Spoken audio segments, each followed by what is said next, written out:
NewsTalkSTL Weather Center. I'm meteorologist Chance Koch with your first alert forecast. We're going to be tracking highs towards the upper 80s, an increase in our humidity. A few isolated showers and storms possible later on this afternoon, this evening. For the most part, a lot of us remaining dry into Saturday, 90 degrees, partly sunny skies. It feels like temperature close to 100 degrees. Then into Sunday, Monday, and Tuesday, continue to remain into the triple digits for the feels like temperatures. Partly sunny skies into Sunday, maybe a spot shower or two possible. For the most part, dry. Monday, going to be mostly sunny. From the First Alert 4 Weather Center, I'm meteorologist Chance Koch. All the cool people are listening to Mike Ferguson in the morning on NewsTalkSTL. So, congratulations. You know, if there's ever a week that we really need a fun Flashback Friday, probably this one, especially after that drubbing that we conservatives took on Tuesday's election. So I kind of love Jerome's pick for a theme this week. What are those comeback songs? What are those fight songs that we had from the 80s? And I can think of a bunch of them right off the top of my head. And I'm curious as to whether you thought of the same ones I did. I guess we'll find out throughout the morning here. Good morning. Happy Friday to you. So instead of just lamenting what happened in Tuesday's elections, let's talk about what's ahead. Because one of the things that could happen is those big red kind of conservative got priorities that we've been pushing for years. Could those now be in danger after an 80% to 20% drubbing of amendments 4 and 5? Well, I don't know. Senator Nick Schroer is running for leadership in the Missouri Senate. He wants to be one of those people who really has a strong hand in deciding which bills move forward and which don't in the next legislative session. And so we talked to him on Thursday's show, and I just bluntly asked the question, is this going to have a chilling effect on the conservative, bold ideas that we've been pushing for the last few years? Well, here's Nick's take on that. Where do we go from here? Or anywhere? Do we go anywhere from here regarding a couple of these key legislative issues that conservatives have been pushing for a while now? We're joined by State Senator Nick Schroer. Nick, let me start with, let's see here. Do we start with taxes or do we start with initiative petition reform? Because I don't want to rehash the election on Tuesday. We got beat bad. 4 out of 5 voters did not like what was on the ballot. And so, you got to look at what was said and respected and then say, where do we go from here? But that doesn't mean that we don't have the goals of lowering the tax burden and making Missouri more profitable, or prosperous. So let's start with the tax issue here. Republicans have been pulling for tax cuts for a long time. Voters said no to the Amendment 5 plan. What, if any, effect do you think this is going to have on the debate in the legislature come 2027? What I'm worried about are lawmakers being a little gun shy and being more timid about trying to pursue better economic policy. Well, I think the Democrats are going to use this to their advantage by saying, rather than going into the details of it, where I've talked to a lot of constituents where they weren't necessarily opposed to zeroing out the income tax. They were more opposed to the Nancy Pelosi of, we don't know what method you guys are going to use. We don't know what's on the table. We don't know what's going to be raised, what you guys are going to apply a tax to. So I think if we're sincere about this, which the Democrats are not, then we will keep that in mind. But the Democrats are going to say, look, the people voted. They don't want any income tax cuts whatsoever. Well, that's just not true. Governor Kehoe campaigned on this.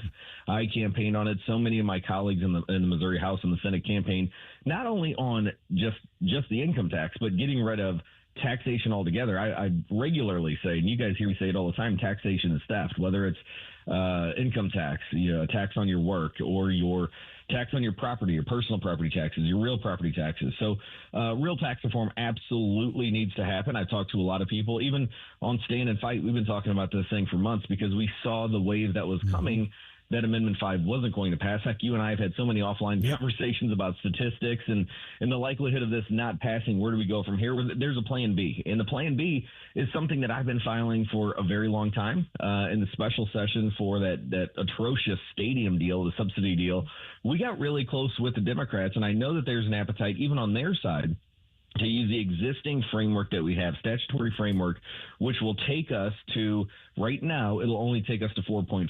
So we've only got, a fraction of a percentage left to go. And then it's stuck right there. So if we remove that floor and go to a flat 4% tax, this is going to be something that I'm proposing, like I have the past couple of years, go to a flat 4. look at a lot of these triggers for revenue growth coming in, which we already have in place. We've had it in place for a couple of years now. It works. The more revenue that comes in, you tick off a percentage of that income tax, and I say we kind of expand on that, and it could go a lot faster if we pass some governmental restraints and hurdles on those video lottery terminals and certain things like that. So I think that's where we go on the income taxes. We look at the current statutory framework that we have and expand on that, remove the floor, and have a path to zero. Okay, so we could get to zero without a constitutional amendment. Am I hearing you right? Yeah, but the only thing up here is how quick. It's taken us several years just to take percentage points, going, what was it, 6-something% down to 4.7%. So it's going to take some time, but if we jump to a flat 4 automatically, that's going to incentivize more growth, where people start looking at the state of Missouri and say, okay, you're not to zero yet, but you got to pass. And that's, what really matters. A lot of these states around us haven't gotten to zero yet, but they're on the pathway to do so. Conversations without going into the Constitution. And the reason why we did that, a lot of people kept asking me, why are we going into the Constitution? Well, because there's an appetite from the left that it's a changing party. Not the party of tax cuts and pro-gun and, pro-worker anymore. It's the party of pro-woke, transgenders, men and women's locker rooms. I mean, you just look at the WNBA. They're not talking about these stellar athletes. They're talking about one who's standing up saying, yeah, I don't think biological men should be here. But, the left previously was standing up and joining people and cutting the income tax in other states. Now you look at our West Coast, where the new liberals coming in, the new Democrats that are regressive, not progressive, are actually trying to enact income taxes. So that was the reason we were trying to put it in the Constitution, is that if for whatever reason in 5, 10, 15 years, if the political pendulum swings back and Democrats take control again, they can't just with, a week's notice enact an income tax. Once again, they would have to go back to the people. Okay, so Nick, I mean, obviously we know that Democrats I can't think of a single Democrat in the Missouri legislature who's going to be on board with reducing income taxes. I just can't think of one. I think you're right. I'm more worried about the Republicans who get cold feet when they look at an 80-20 vote. What are the discussions? I'm sure there are some kind of discussions going on informally within the caucus.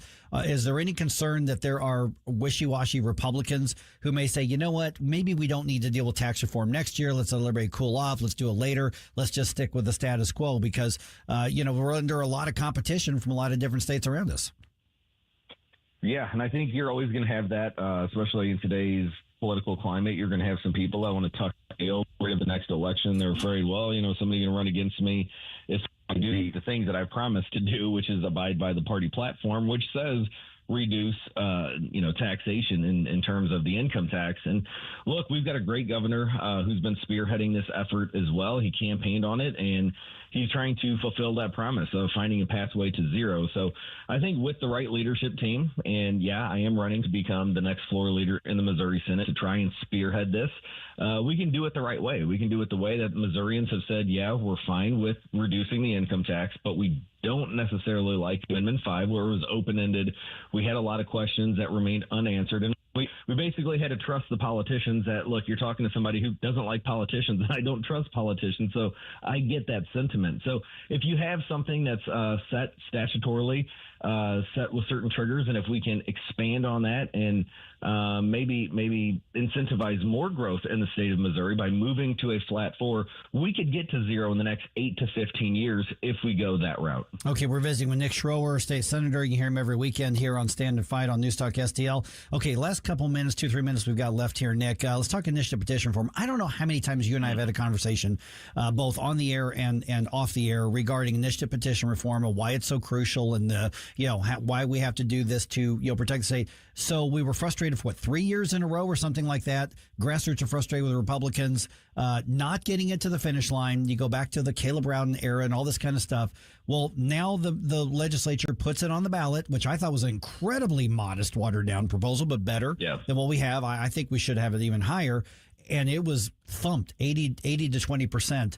Does this go the way of right to work and just not come back and Republicans say, hey, 80 to 20, that's what the voters said, we're not going to mess with it anymore? Or will there be a conversation on initiative petition reform again, because, 80 to 20, I don't like the vote, but 80 to 20 is significant. And I think people, they bought the lies, they bought the fear-mongering, but I'm not convinced that they were confused about what they were voting on. Yeah, I think it's two things. One, it's another approach that the voters didn't like that approach. I heard time and time again, hey, this threshold is a little bit too high. If the pendulum swings back and, they pass something that we don't like, well, and I understand their sentiment, and I disagree with their assessment because there is the statutory route. There's other mechanisms that you could use.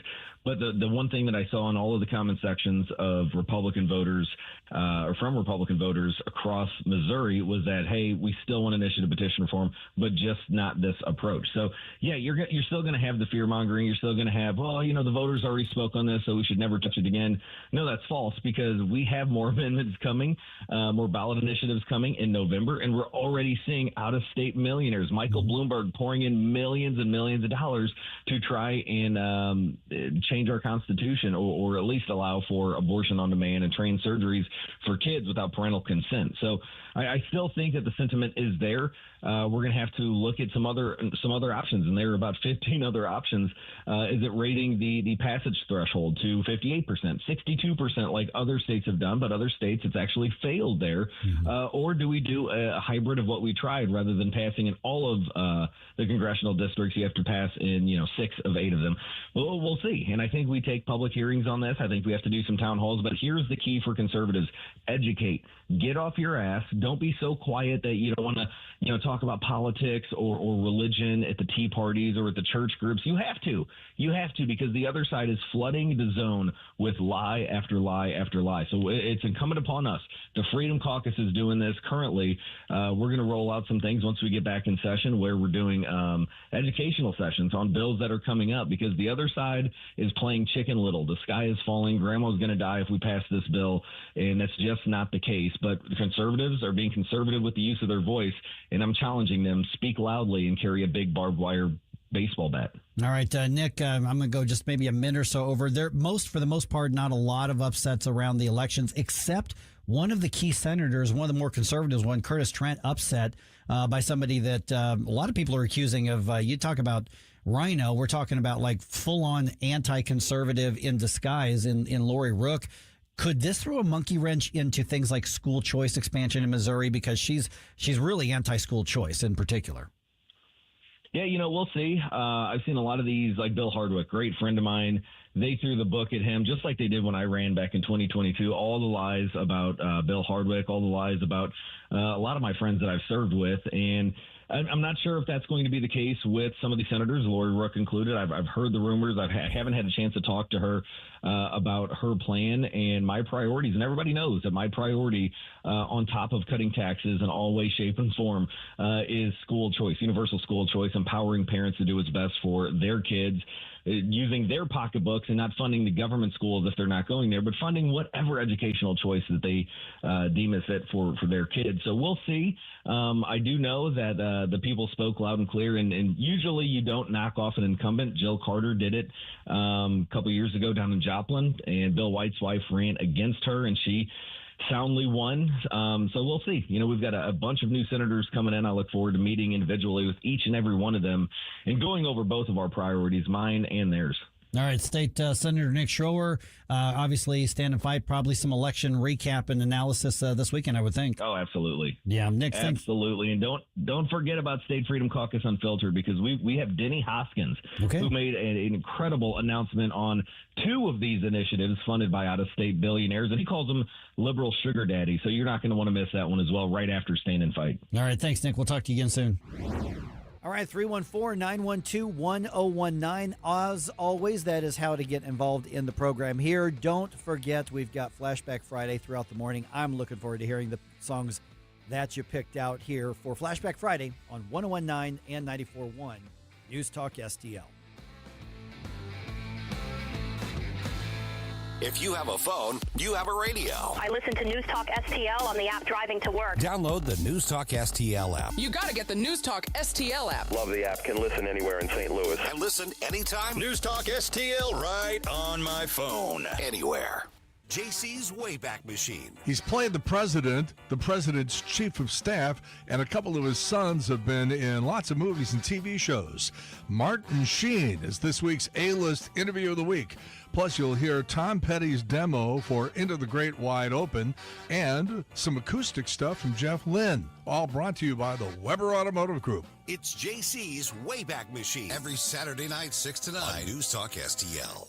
If you love your pet, which I know you do, then they deserve the excellent treatment and care they'll receive at Pacific Animal Hospital in Pacific, Missouri. A full-service veterinarian facility. Originally built and grown by my dad, Dr. Bill Jones, a new generation of wonderful veterinarians and staff at Pacific continue to provide outstanding medical, surgical, dental, boarding, and grooming services for your favorite furry friends. Our family entrusts the care of our pets only to the experienced docs and staff at Pacific Animal Hospital. You should too. Call them today, 636-257-2100, 24/7 at PacificVets.com, PacificVets.com. Summer's here, and so is the freshest produce in town. At Anthony's Produce, we specialize in locally grown fruits and vegetables, straight from the farm to your table. Homegrown tomatoes, sweet corn, juicy cantaloupe, watermelon, and peaches, just to name a few. Plus, thousands of locally made products you won't find anywhere else. Need a fruit or vegetable tray for your next gathering? We've got you covered. Anthony's Produce on Jungerman Road or at anthonysproduce.com. Open 7 days a week. A Disney cruise is no ordinary vacation. It's an adventure, a fairy tale, a dream. Step aboard and discover where favorite Disney characters meet fun for the whole family, where total rest and relaxation meet the ultimate escape and excitement, where a dream vacation meets a magical cruise. Only on Disney Cruise Line, where magic meets the sea. Magic Expeditions will make planning your Disney cruise easy. Reach out at magicexpeditions.com. Do you own a timeshare? Well, face the facts. You made a mistake. You made a bad purchase. A timeshare is not an investment. It's a money pit that continues forever. If you use your timeshare, that's great. But if you don't, and you want to legally get out of your contract, call my friends right now at the Timeshare Exit Hotline. They're an experienced team of lawyers who help good people like you get out of a timeshare contract that they just don't want.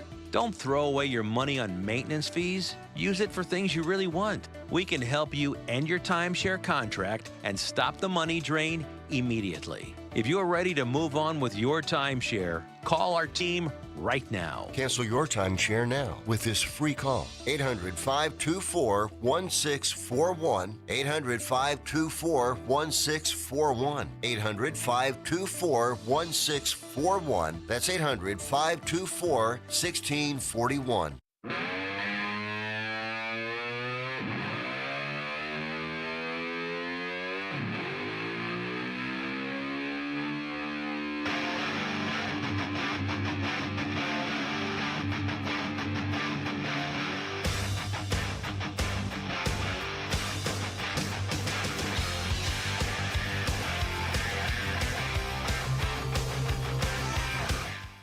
Get up, St. Louis. It's Mike Ferguson in the morning. I'm not going to go back over all the election results this past week. I mean, the dust has settled. We'll either learn the lessons from them or we're not going to learn the lessons from them. But there was really one interesting tidbit that I saw at both local level and also at the statewide level. Oh, what's that? Well, Kurt Bahr is the director of elections in St. Charles County, and he was just handily reelected. I mean, again, I'm sure there's a Democrat in the general, but it doesn't really matter in St. Charles County. And by the way, Kurt's going to be with us at 6:35.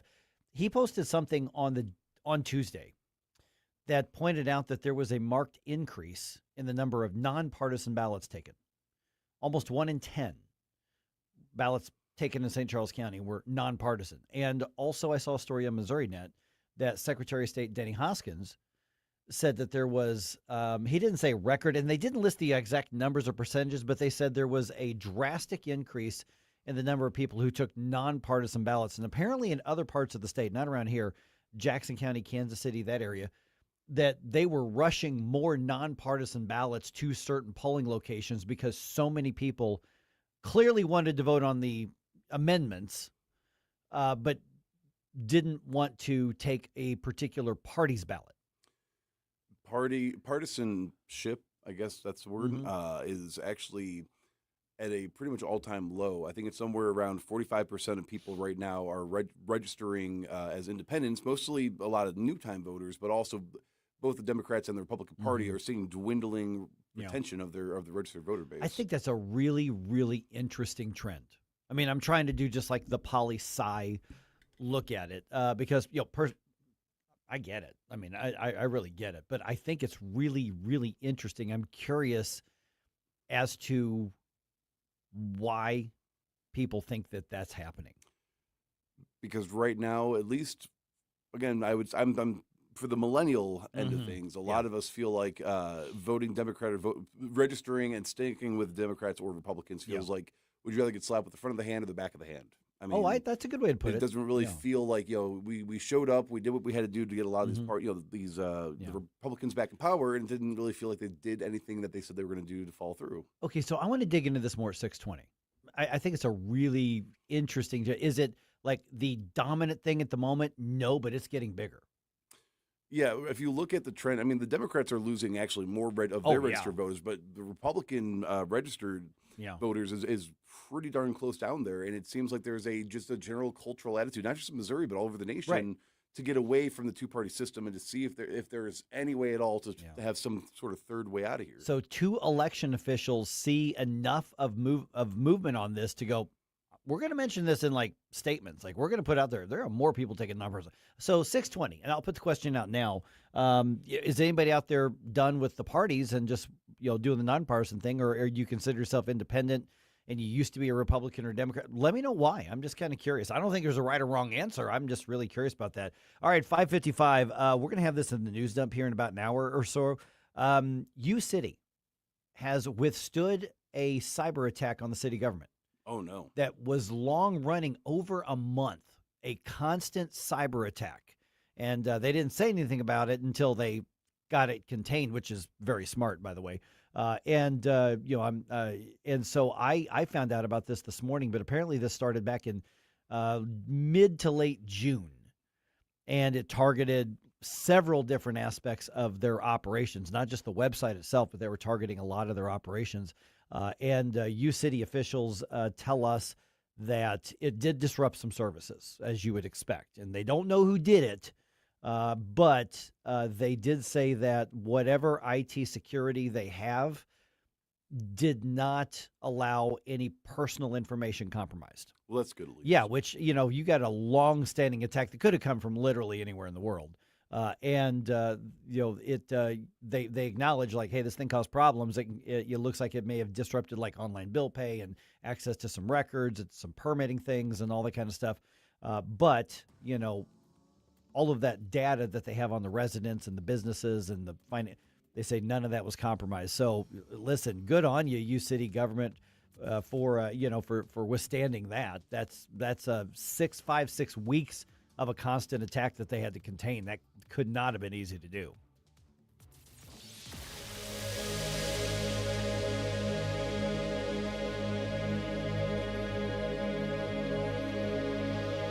Lower your car payment today. Lower your car payment today. Yes, you heard us right. You can lower your car payment right now by making this free call and save up to $1,400 a year on your current car payments. Think about your current car payment right now. What's that costing you per year? Now think about what it would be like to put an extra $1,400 back in your pocket. That's the average savings our customers experience. We can help you drive the same car and pay less every month by lowering your car payment's interest rate to as low as 4.67%. At Rate Genius, we can work with you to refinance any car payment. If you qualify, it costs you nothing to find out how you can lower your car payment. To learn more, call this number right now. 800-493-5670.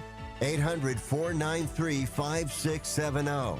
800-493-5670. That's 800-493-5670. What's the best way to get rid of a timeshare that you don't want? Call the Timeshare Exit Hotline. We're a group of attorneys that help customers legally exit their timeshares. It's an easy process. We guarantee results or you pay nothing. Exit your timeshare today. Call now. 800-524-1641. 800-524-1641. That's 800-524-1641.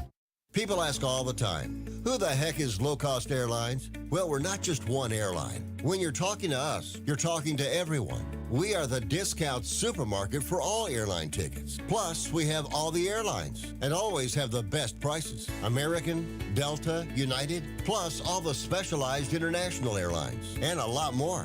And we make it easy. We guarantee you'll talk to a live human in 60 seconds. You can have the rates you need and have your trip booked in 5 minutes. Now, how cool is that? And remember, when you're talking to us, it's like talking to every single airline available with one fast phone call. All you need to do is call and find the best prices to fly wherever it is you want to go. So are you ready?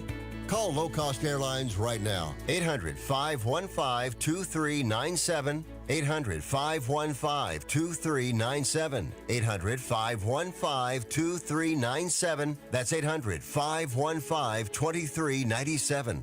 Do you owe the IRS $10,000 or more in back taxes? Are you being audited or investigated? Has the IRS sent you a letter demanding payment? You may not owe what they claim. Make this free call to the tax doctor now. Let them negotiate with the IRS on your behalf. 800-240-4586. 800-240-4586. That's 800-240-4586. KLGY HD3 Clayton, K270BW Bellefonte, KNBS Bowling Green. This is News Talk STL at 1019, 94.1, and always streaming at NewsTalkSTL.com. Breaking news this hour from Town Hall. I'm Rich Thomason. Curbing birthright citizenship, ending birth tourism, and ultimately protecting the value of American citizenship. That's the goal of a pair of presidential directives. President Trump signed executive orders limiting automatic citizenship in specific cases after a Supreme Court decision blocked a broader effort. We had a very unfortunate decision in the Supreme Court concerning birthright. It was close, but a very, very unfortunate decision. So we're making adjustments because it's very unfair. The orders target birth tourism, certain foreign diplomats, and members of designated terrorist groups. Willie Nelson, the White House. Facebook and Instagram parent Meta has been slapped with another huge fine. A New Mexico court ordering Meta to fork over $567 million for the harm its platforms do to young people. Meta takes issue with that, says there will be an appeal. The attorney for the man accused of starting one of the devastating Spokane wildfires, pressing for a competency hearing before his client enters a plea. Vice President Vance clarifying his stance on the U.S. relationship with Israel. He's been accused by some of being anti-Israel or anti-Jewish. Vance says that is not at all the case. There are some Israelis who are just so used, at least some people in Israeli media, who are so used to politicians just taking as a given that America and Israel always have shared interests, when I think the reality is that we often have shared interests, but we don't always. And I don't think that makes me anti-Semitic, and I don't think it makes me anti-Israel. I just think it makes me honest. The vice president speaking with the Salem Radio Network's Hugh Hewitt. How'd the job market fare in July? We'll find out in a few hours when the government releases last month's employment report. Employers pulled back on hiring in June, adding just 57,000 jobs. Watching Wall Street this morning, the Dow futures are up 31 points. More on these stories, townhall.com. Progressive presents Perfectly Bad Excuses for Missing Stuff to spend more time on your ATV. Hey, Wallace. Not going to the reunion after all. Think I got cursed. Keep, stubbing my toe. Now that was a bad excuse. If you love your vehicle this much, get customized coverage from Progressive, America's #1 motorcycle insurer. Progressive Casualty Insurance Company and affiliates, not available in D.C. If you haven't switched to Pure Talk because you're not sure their coverage is every bit as reliable as Big Wireless, why not take them for a test drive? For a limited time, Pure Talk is offering any of their plans for just $15 a month for the first 3 months, including their top-tier unlimited data plan. No contracts, no commitments. Just a great deal on a high-speed network with unlimited data from an American wireless company. Dial pound 250, say Mike Rowe, and let the... From the News Talk STL Weather Center. I'm meteorologist Chance Koch with your first alert forecast. We're going to be tracking highs towards the upper 80s, an increase in our humidity. A few isolated showers and storms possible later on this afternoon, this evening. For the most part, a lot of us remaining dry into Saturday, 90 degrees, partly sunny skies. It feels like temperature close to 100 degrees. Then into Sunday, Monday, and Tuesday, continue to remain into the triple digits for the feels like temperatures. Partly sunny skies into Sunday, maybe a spot shower or two possible. For the most part, dry. Monday, going to be mostly sunny. From the First Alert 4 Weather Center, I'm meteorologist Chance Koch. This hour of News Talk STL brought to you by Chris Cooper and Serenity Wealth Management. Business owners, download your free playbook for financial clarity at SerenityWealthBiz.com. That's SerenityWealthBiz.com. Freedom. Freedom is not just a patriotic slogan. It's what allows families to thrive, entrepreneurs to create jobs, and allows students to pursue their dreams, and of course, allows communities to grow stronger. So imagine a Missouri where hard work is rewarded, businesses can grow, parents can have more choices for their kids' education, and young people can build their future right here at home in the Show Me State. That's the vision driving Americans for Prosperity Missouri. We're working alongside citizens just like you all across the state to advance policies that expand opportunity, protect freedom, and remove barriers to success. Learn more at afpmissouri.com. Once again, that's afpmissouri.com. And be sure to connect with us on all of the social media platforms. Just do a search. Americans for Prosperity, Missouri. When the storm hits and a tree comes down, you need someone you can trust right now. OLI Outdoor Services in Godfrey is on call 24/7 for emergency tree removal, trimming, stump grinding, and land clearing. Serving Illinois and Missouri with licensed, insured professionals and over 200 years of combined experience. Tree removal starting at just $2.99. Free estimates, plus financing. Visit OLIOutdoorServices.com or call 1-888-5-SAWING. News, analysis, opinion. I'd love to come on your program and debate you personally. I'm a pretty intelligent, average Joe. American people are all worked up. I'm with you. I'm outraged with what's happened. There are a lot of fascinating questions here. 101.9 and 94.1. News Talk STL. Mike Ferguson. Big guy, one of the biggest in the world. Susie Moore. Do you think he's ready? He's not ready. Get up! Can't you hear the alarm? Get up, St. Louis. I have a feeling that by the end of this evening, I'm going to be blamed for everything. Mike Ferguson in the morning on News Talk STL. Get up! This is your cousin. There's a lot of newsy stuff that we're going to get to because Friday we want to have a lot of fun, and we're going to have a lot of fun. Friday, as Monday. As always, exactly. But I want to start off with just like a personal thing I saw yesterday. We talked a lot before about the tipping culture controversies and yes. Okay, so I saw one of those things yesterday. I kind of experienced it. I'm curious what people think about that. I'll get to that in just a second here. Also at 6:20, Jerome and I were kind of digging into this on the surface just a little bit, both locally and statewide. Secretary of State Denny Hoskins, locally here, Kurt Bahr, the Director of Elections, St. Charles County, who's actually going to be here with us at 6:35. Yeah. They both pointed out, hey, we just noticed there's a big uptick in people wanting nonpartisan ballots. They want to vote, but they don't want to do it with any of the parties. I think that goes to a point that Right. young Jerome over here was making not too long ago. Exactly. So 6:20, I want to dig into that. And we had a number of people kind of respond to that. For instance, soon to be State Representative Ann Maloney.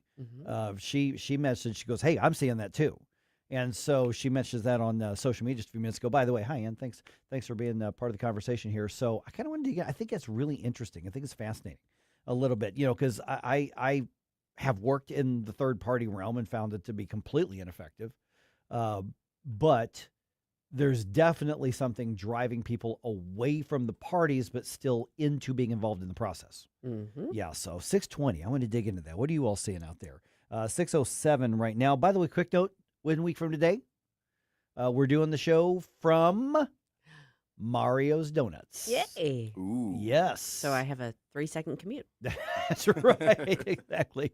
So we're going to be, I actually love doing shows out on location somewhere. It's fun. Believe me, technically it's a logistical. I was gonna say, the producers may feel differently. It is a nice. Yeah, it's a logistical pain in the butt. But I actually really enjoy doing it. So mark it down on your calendars. Next Friday, we're going to be at Mario's Donut Restaurant on Mugi Road, which, by the way, you think of donut shops, you think of like little holes in the wall or little like freestanding. Mario's Donut is big. There's plenty of room. So come on out and get breakfast, get some coffee. We are going to have a number of guests there with us, so you never know who you may be able to meet. But Susie and I are going to be there. And so, Jerome, you're gonna be here, and I think Joey V is gonna be out there. I think is that. Yeah, how does that make sense? So you better bring me one back. I was gonna say I'd bring you a donut, but you'd probably forget it. Ooh, the day after my birthday. This is how you treat me. She didn't do it on your birthday. I went out of my way to get you a special treat for your birthday, and what do I get in return? Completely being ignored about it. Oh, man. Oh, no. Susie's mic is no longer working. That's fine. I can just shout. She can. I've heard her. Okay. So Mario's Donut Restaurant next Friday. Come on out. Say hi. It's going to be a lot of fun here. Okay. So I actually had a few things this week that just kind of went well for me. One of those things that I'm in St. Charles yesterday afternoon. And I'm like, I got a few hours before my baseball game and all this kind of stuff. And for some reason, I just had a hankering for some frozen yogurt. Okay. I like frozen yogurt. I'm like, you know what? That sounds good. So I just did a search and found a frozen yogurt place. And I'd never been in this particular one before, but it's normal how they set them up. You got the wall of the things, and you pick your flavor, and you'll pour it into the bowl, and then you put whatever toppings, and then they weigh it. Sure. And then you just pay for it, and that's your thing, and not a big deal. And so I'm getting my frozen yogurt there, and the looks like a high school age gal was running the store there, and she was doing fine. The store was clean, and she was sweeping and doing all of her stuff. And it was like, I don't know, $9 or $10 or whatever it was. Mm-hmm. And so I get my card out, and I'm going to pay for it, and she flips the thing around, the screen around, and it asks for a tip. Yeah, and I'm not. She the right. She high was school, fine. The high school girl didn't do anything. That she didn't set up the IT system or anything. That's not her. No. And I'm thinking, wait a minute. I did all the work. You clicked a thing on the mouse when you waited. So I'm not mad at her, and she's not the one who set up the system. And they did turn the screen away, so she doesn't see what I'm doing. But it asks for like 10%, 50%, 20%, 30% tip or no tip, like right below it. Well, I hit no tip. I mean, I did all the work. They should be tipping me, right? For that. And it just kind of reminded me of these, that there are people who you should tip and tip well. Yes. For what they do. And I'm not one of those who like gets angry when there are times where people asking for tips and it's just dumb, which I would put this into that category. But then you see people are like really kind of had it with this whole like tipping culture thing. I don't like the anxiety it causes me when I'm like, God, pressure, do right. Yeah. Like this didn't used to be a situation that you would tip for. Right. I'm more than happy to be generous with my tipping with someone who is actually like serving me and putting in the time and that sort of thing. But if someone's literally handing me food across the counter, right? I don't feel like I don't know. I'm really torn on that. I think Japan has the right attitude about tipping. There's no tipping in Japan. Well, it's not just that. They find it offensive if you do, because that implies that your employer is too cheap to pay you what you deserve. And it also implies, it's almost like bribing you to do better at your job. Right, yeah. It's like you're not doing a good enough job. Here's some more money to actually do it right. Yeah. Wait, did you know TIPS is actually an acronym that goes back? Do you know what that is? TIPS is actually an acronym. And it began probably 100 some odd years ago. This is not a joke. It's actually true. No. The income per service? No. Because originally in this country, you would do the tip up front. And it stood for to ensure proper service. Oh. Yeah. And it was like, okay, if you do well, okay, here, do well. Here's, and, but we just kind of came into it. It became a judgment. Right. But yeah, I feel like it's kind of a disservice to the customers because it really does put you in a awkward position. I mean, let me put it this way. I think if someone really wants to give a tip in that circumstance, they should be able to, but they also shouldn't feel pressured to. And that's what I genuinely get anxiety over it. Yeah. I mean, and I get businesses are there to milk every penny they can. And this would be, you would think, for all the employees. I mean, we've heard occasionally businesses get caught taking tips, but for the most part, I think they leave them to the employees the way they should be. And the thing is that in the areas where in our culture you're supposed to tip, you should tip well. Yes. You should. I mean, unless they didn't. Yeah, well, unless they did a terrible right. job. Right. Exactly. But like, for instance, you have a waiter or waitress at the sit down restaurant and they're, that's how they make their money. Right. You have a delivery driver, not like Amazon or the post office. I'm talking like you do pizza delivery, food delivery, DoorDash, whatever. Yeah. Right. You do Grubhub or DoorDash or some of the restaurants that still do that sort of thing.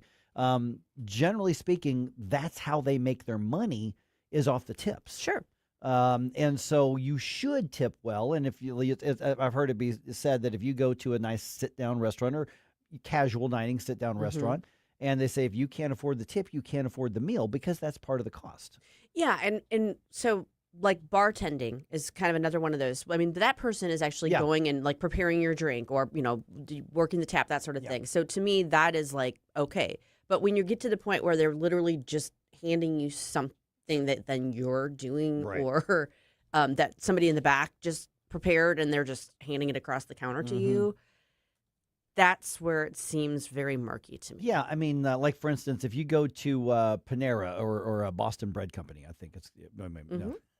That sounds awful, but it's like they ask for a tip up there, but all they're doing is handing you the empty cup, and then they'll call you when your thing's ready at the little window. Now they don't even bring it to you. So it's like the person preparing the food, like Jerome's saying, they're the ones that should get the tip, not the person that's like manning the register. I think the dumbest one I ever saw is I went years ago. I don't know why this stuck with me. I was going through, it was like a Dunkin' Donuts or one of those places. I just wanted a cup of coffee. And so I just go through and I get a cup of coffee. And there's a little tip box like on their drive-through ledge. Yeah. And literally that's all I had was a cup of coffee. And so I get there and I go to pay for my coffee. And the young woman at the thing, she looks at the box, looks at me, looks at the box, looks at me. I'm thinking, all you did was turn the spigot down and gravity did the work. And then you handed it to And then you handed it, and I think that's where I decided I'm not going to feel bad in those situations, for that, but I try to be a good tipper where I should be a tipper. And what's happening is people are exploiting the latter to try to milk more out of the former. I don't like the gray areas. Yeah. It makes me uncomfortable. Quit making me uncomfortable. I just want pressure. I don't like it. All right, one of the interesting things about this week's elections in Missouri was the increase in people who wanted to vote but didn't want to support a particular party. At 6:20, let's delve into the rise of the nonpartisan voter. Inspiration, you have a soul so dark, it is no more. And all at once depart, no destination, making cold my heart to fight your war. Stop right now. Well, there you go again, listening to Mike Ferguson in the morning on News Talk STL. Before you blow us all away. Whatever the season, you always have a great reason to reach out to Hanson's Tree Service at hansonstree.com for all your tree care needs and so much more. Tim Jones here to remind you, Hanson's is your one-stop shop for expert insured tree care, amazing organic mulch, green resource recycling, land clearing, and so much more. Hanson services the entire St. Louis metro, and they also provide their full array of services in and around the Lake of the Ozarks. From tree care to storm cleanup to awesome mulch and more, check out Hanson's at hansonstree.com. That's hansonstree.com. There's always something to celebrate in Augusta, Missouri, just 1 hour from St. Louis. Every season brings festivals and special events you won't want to miss. Hop the free trolley to 10 wineries in America's first wine district. Bike the Katy Trail and explore historic small-town charm. Make Augusta your next getaway. Find events and cozy B&Bs at visitaugusta-chamber.org. Coming soon, the return of the Defiance Roadhouse. Located on Highway 94 along the Missouri River, this long-standing fixture is known for its biker-friendly atmosphere, live music, and decades as a beloved community gathering place. Rev your engines and stand by for the grand opening, early September. The Roadhouse is back. Fall means the return of Mizzou football. And this year promises another great season of SEC action. There's no better place to catch every game than Harpo's in Chesterfield. With its excellent sports bar atmosphere and the best patio in West County, Harpo's is your Tiger headquarters. Harpo'sSTL.com. Hi, it's Mark Harder with RE/MAX Results, the largest RE/MAX franchise in the region. The summer housing market is hot, and the fall market looks to be as hot. If buying or selling a home is in your future, it is time to act now. Someday is not a day on the calendar, but today is. Call me, Mark Harder, for fast results. RE/MAX Results, 314-852-8933, 314-852-8933, and start packing. This hour of Mike Ferguson in the Morning is brought to you by Stifel. Request a portfolio review from your Stifel financial advisor at stifel.com. That's STIFEL.com. The 80s. Bueller. The 80s. Let's go while we're young. Never been a decade like it. Shall we play a game? Never will be. Where to be? It's Flashback Friday. Tell me pretty baby, 'cause I'm still in love with you. Come back.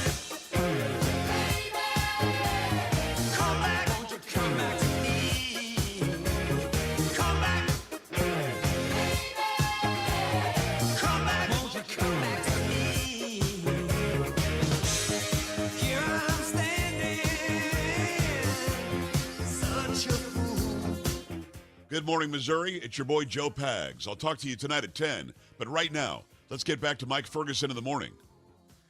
Is that one of the one-hit... That was... Okay.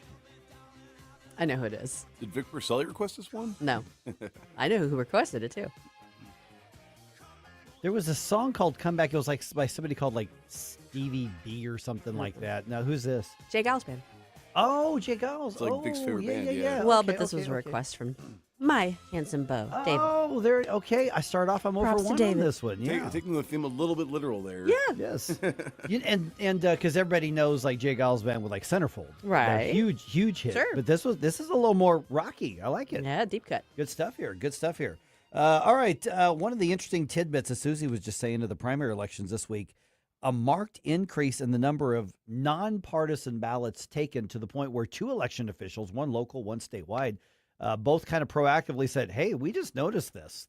There's enough of this happening that we're taking note of this. So are you one of those folks? If so, why? What are you seeing? We actually had an incoming state representative, Em Maloney, mention saying, yeah, I saw that too. So I'm curious what do you think is why. We'll get to that here in just a moment. It's 6:20, but man, there's a lot of ground again, one that was covered throughout the news this week. Yes. So here is what the news sounded like, kind of the weekend sound bites, as you heard it here on News Talk STL. Man, it was really a busy one. Do I believe we're going to have to go in and bomb the hell out of him? Probably, because I don't, unless there's a regime change. Will Fauci ever be held accountable for what he did to the American people, how he repeatedly lied, how he imposed pain and suffering on Americans beyond all belief, especially to our young people? Will he be held responsible for any of that?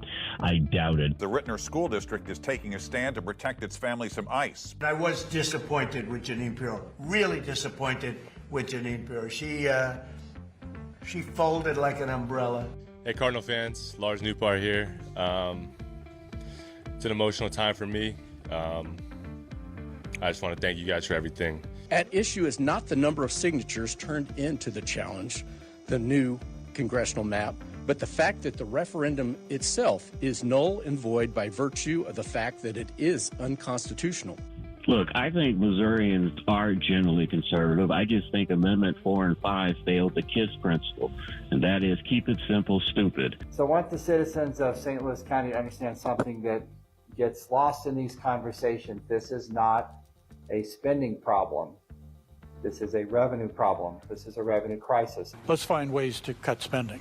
and let's look very closely at what are we spending our money on, how are we spending it, and what can we do without. I'd rather make a deal because I don't want to kill people. He already had that auto pen pardon. He has immunity. You can't come in and take the fifth. He took it so many times, I started calling him Dr. Fifth. It is an absolute joke. This guy needs to be charged. We sent over a referral today to the Department of Justice.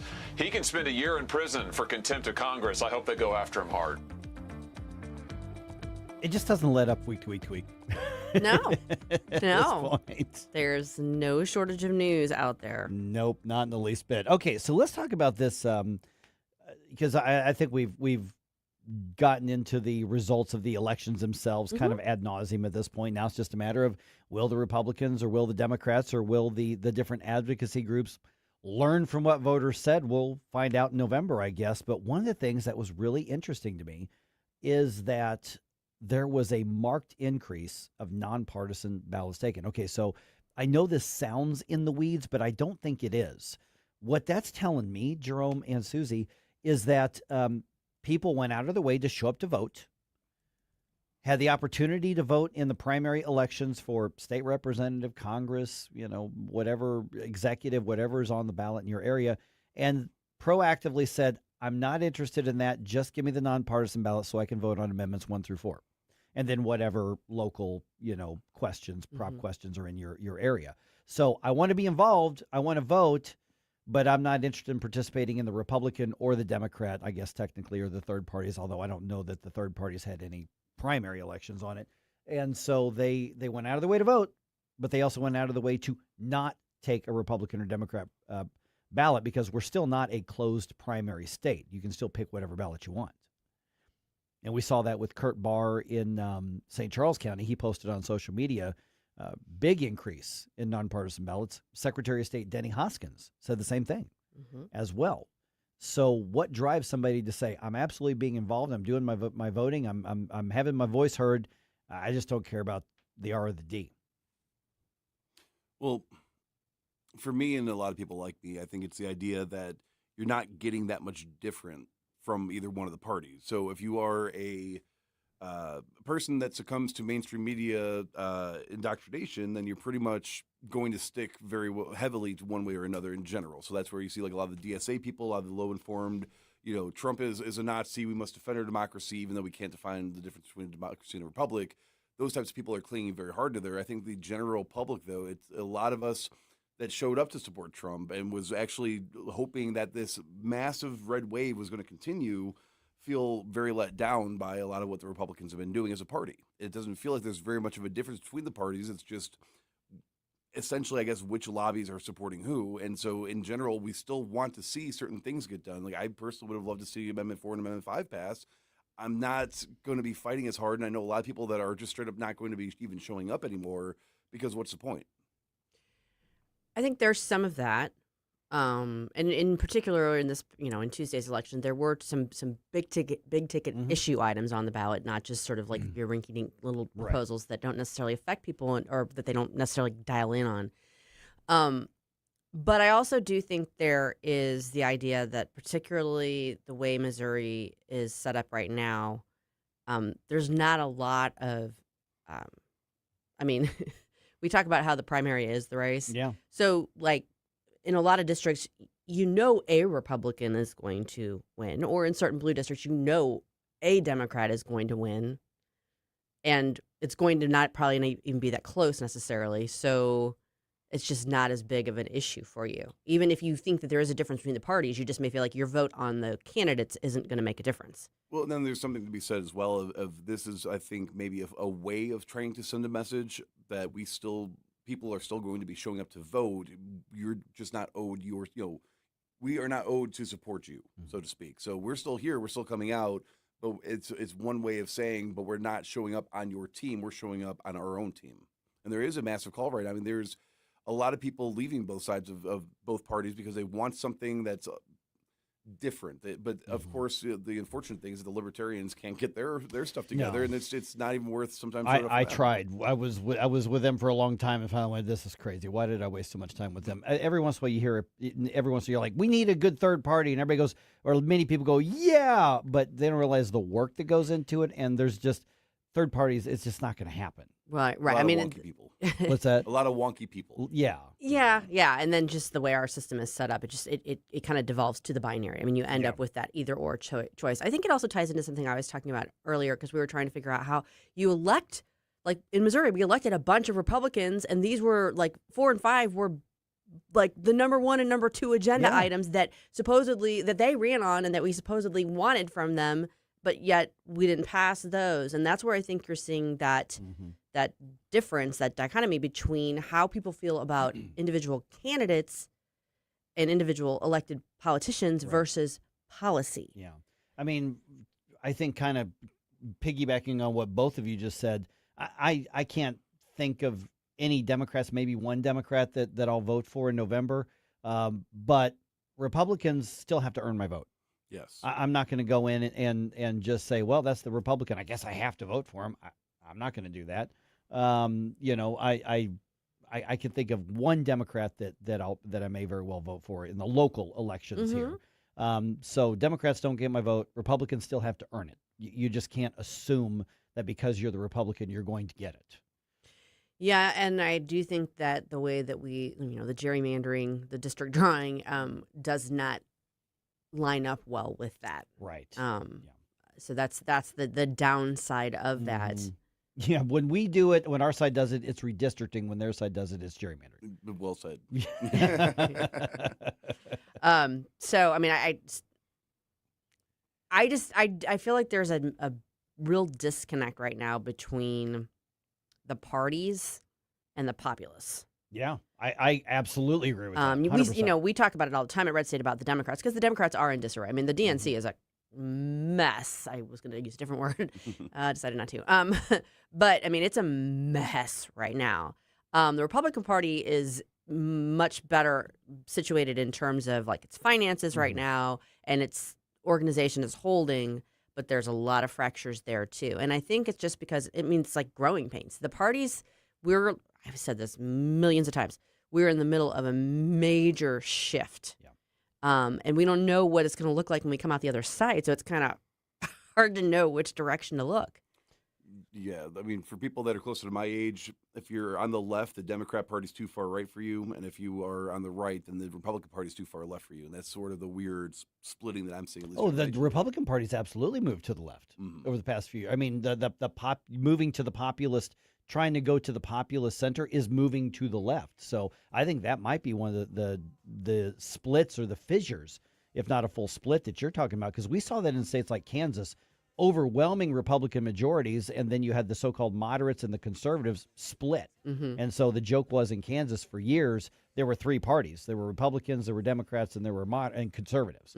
And that could be approaching that in Missouri at some point. I think we're starting to see a little bit of that. And then I think at some point you're going to have this, at the national level, the basically MAGA centrist populism versus the actual ideological conservatives at some point, because there's a lot of areas where MAGA is just not particularly conservative. It's populist. It's in some cases center left. It's a very different view than traditional conservatism. That made me think of something. I know we're running out of time, but you were talking about ideological.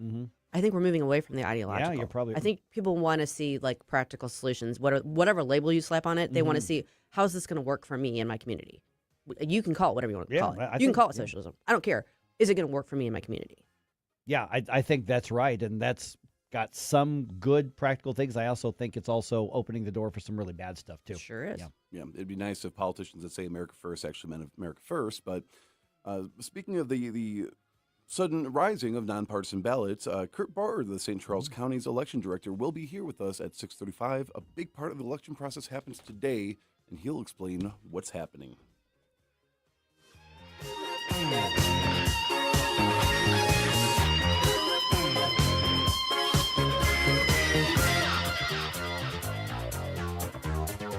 Mike Ferguson in the morning. Our country was founded by geniuses, but it's being run by idiots. On News Talk STL.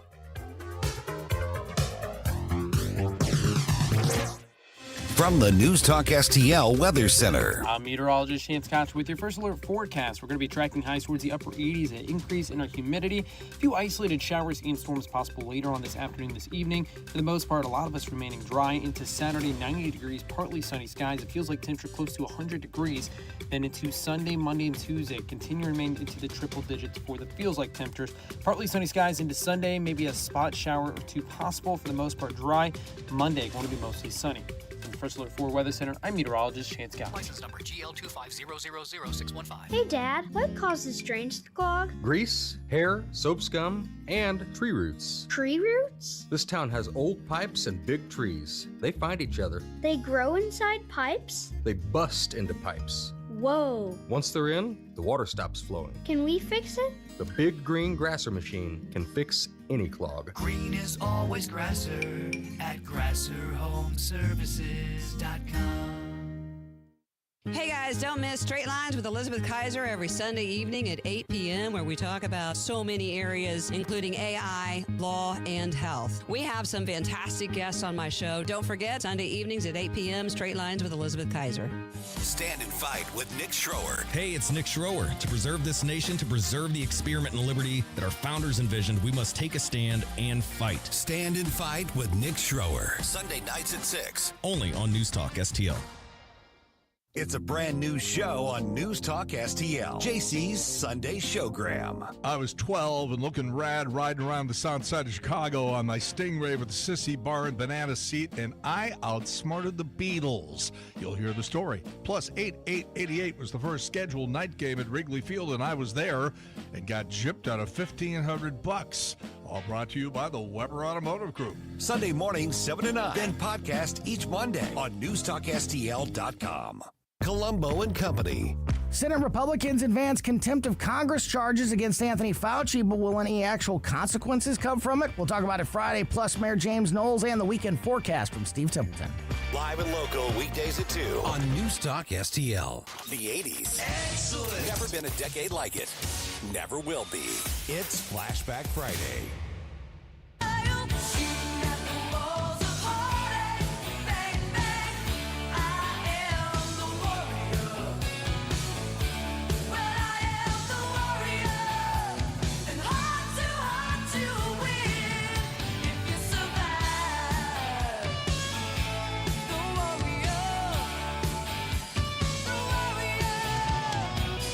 Hey, Chris Arps from the Tim Jones and Chris Arps Show. Make sure that you're listening to our show this afternoon from 4 to 6. Now back to the Mike Ferguson in the Morning Show. Patty Smyth and Scandal. Mm-hmm. That was a classic. See, 1984. Kurt Bahr with the director of elections of St. Charles County. So, it's Flashback Friday. We do here. It's all 80s bump music that's requested by the audience. Yeah, when I was in grade school. You did not have to go there. I threw that out there. I know he's within arm's reach.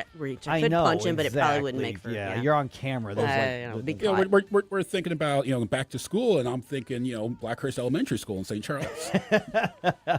And Jerome was asking for what are those comeback songs, those fight songs, because around the state, conservatives took kind of a thumping on some things, without a doubt. So that was a fun one. Here's a fun fact: Patty Smyth was reported to be the first choice for Van Halen after David Lee Roth left the band. Mm-hmm. They wanted her. And she did an interview, said, my husband and I just had a baby. She's like, I can't go, do a world rock tour, And so then, good choice, Patty. Then Sammy Hagar ended up becoming the lead singer of Van Halen when Patty Smyth turned it down. Yeah. I just want to say for the record, I was not in college when this song was out. I was in high school. There you go. 84, I would have been in junior high, I guess. Yeah, so, I know. I'm the old one. Just say All right. Well, we just referenced it. Kurt Bahr for the director of elections for St. Charles County. Voter turnout. I'm always kind of amazed by this. You made your prediction of what the turnout was going to be. Secretary of State Danny Hoskins. And you guys are pretty darn accurate on those. They basically came in about a third of the registered voters showed up. And I know there's a lot of people say, you mean 2/3 of voters didn't show up? Yes, I lament that. But 32% in a primary election is pretty high, actually. statewide, yeah, in St. Charles County was 36%. 36, okay. Yeah. So the average in St. Charles is 25%, which is a fourth. So a third is a lot better than a fourth when it comes to participation. And it looks like it was those constitutional amendments that drove that extra 10%. Yeah, I was surprised when I saw those predictions because I knew 2022 was a big primary year, and I was surprised when it was predicted to be outstrip that. But I think particularly in St. Charles with the county executive race and then the constitutional amendments, I guess that makes sense. Yeah, because statewide, I mean, we were just talking before you came in about, you put out a post about the nonpartisan ballots that were pulled. There was a spike in that. Was it almost 1 in 10? Yeah, 9% in St. Charles County, which normally we see 3, 4, maybe 5% for an August primary where people are selecting the non-party ballot with just the ballot measures. We actually had issues in some counties, not St. Charles, but some counties. They actually were running out of that ballot. Jackson County, yeah. And Secretary of State Denny Hoskins even proactively said basically what you said. We saw a really big increase in those nonpartisan ballots, and that tells me that it was those amendments 4 and 5 that people were making sure they were showing up to vote one way or the other on 4 and 5. But the constitutional amendments themselves, it's like I'm not voting on committee person or state rep primary or whatever it is, but I'm going to vote on 4 or 5. Yeah. I mean, do you think that's maybe the beginning of a trend? Are we going to see more of this? That is the question I would love to answer. The answer, I think, is yes, but probably only a little bit. Anecdotally talking to people, they're like, yeah, my kid, they're like, I'm not taking a party's ballot. I only want this. I want that. Typically what we see is voters are thinking if they get the nonpartisan, they'll get both Republican and Democrat because they want to vote for everything like they do in November. And then they realize this isn't the ballot I want. They spoil it, then get one of the party's ballots. That's usually what we see. And so normally when people are pulling nonpartisan ballots, we end up spoiling that, giving them a party ballot. That's the norm.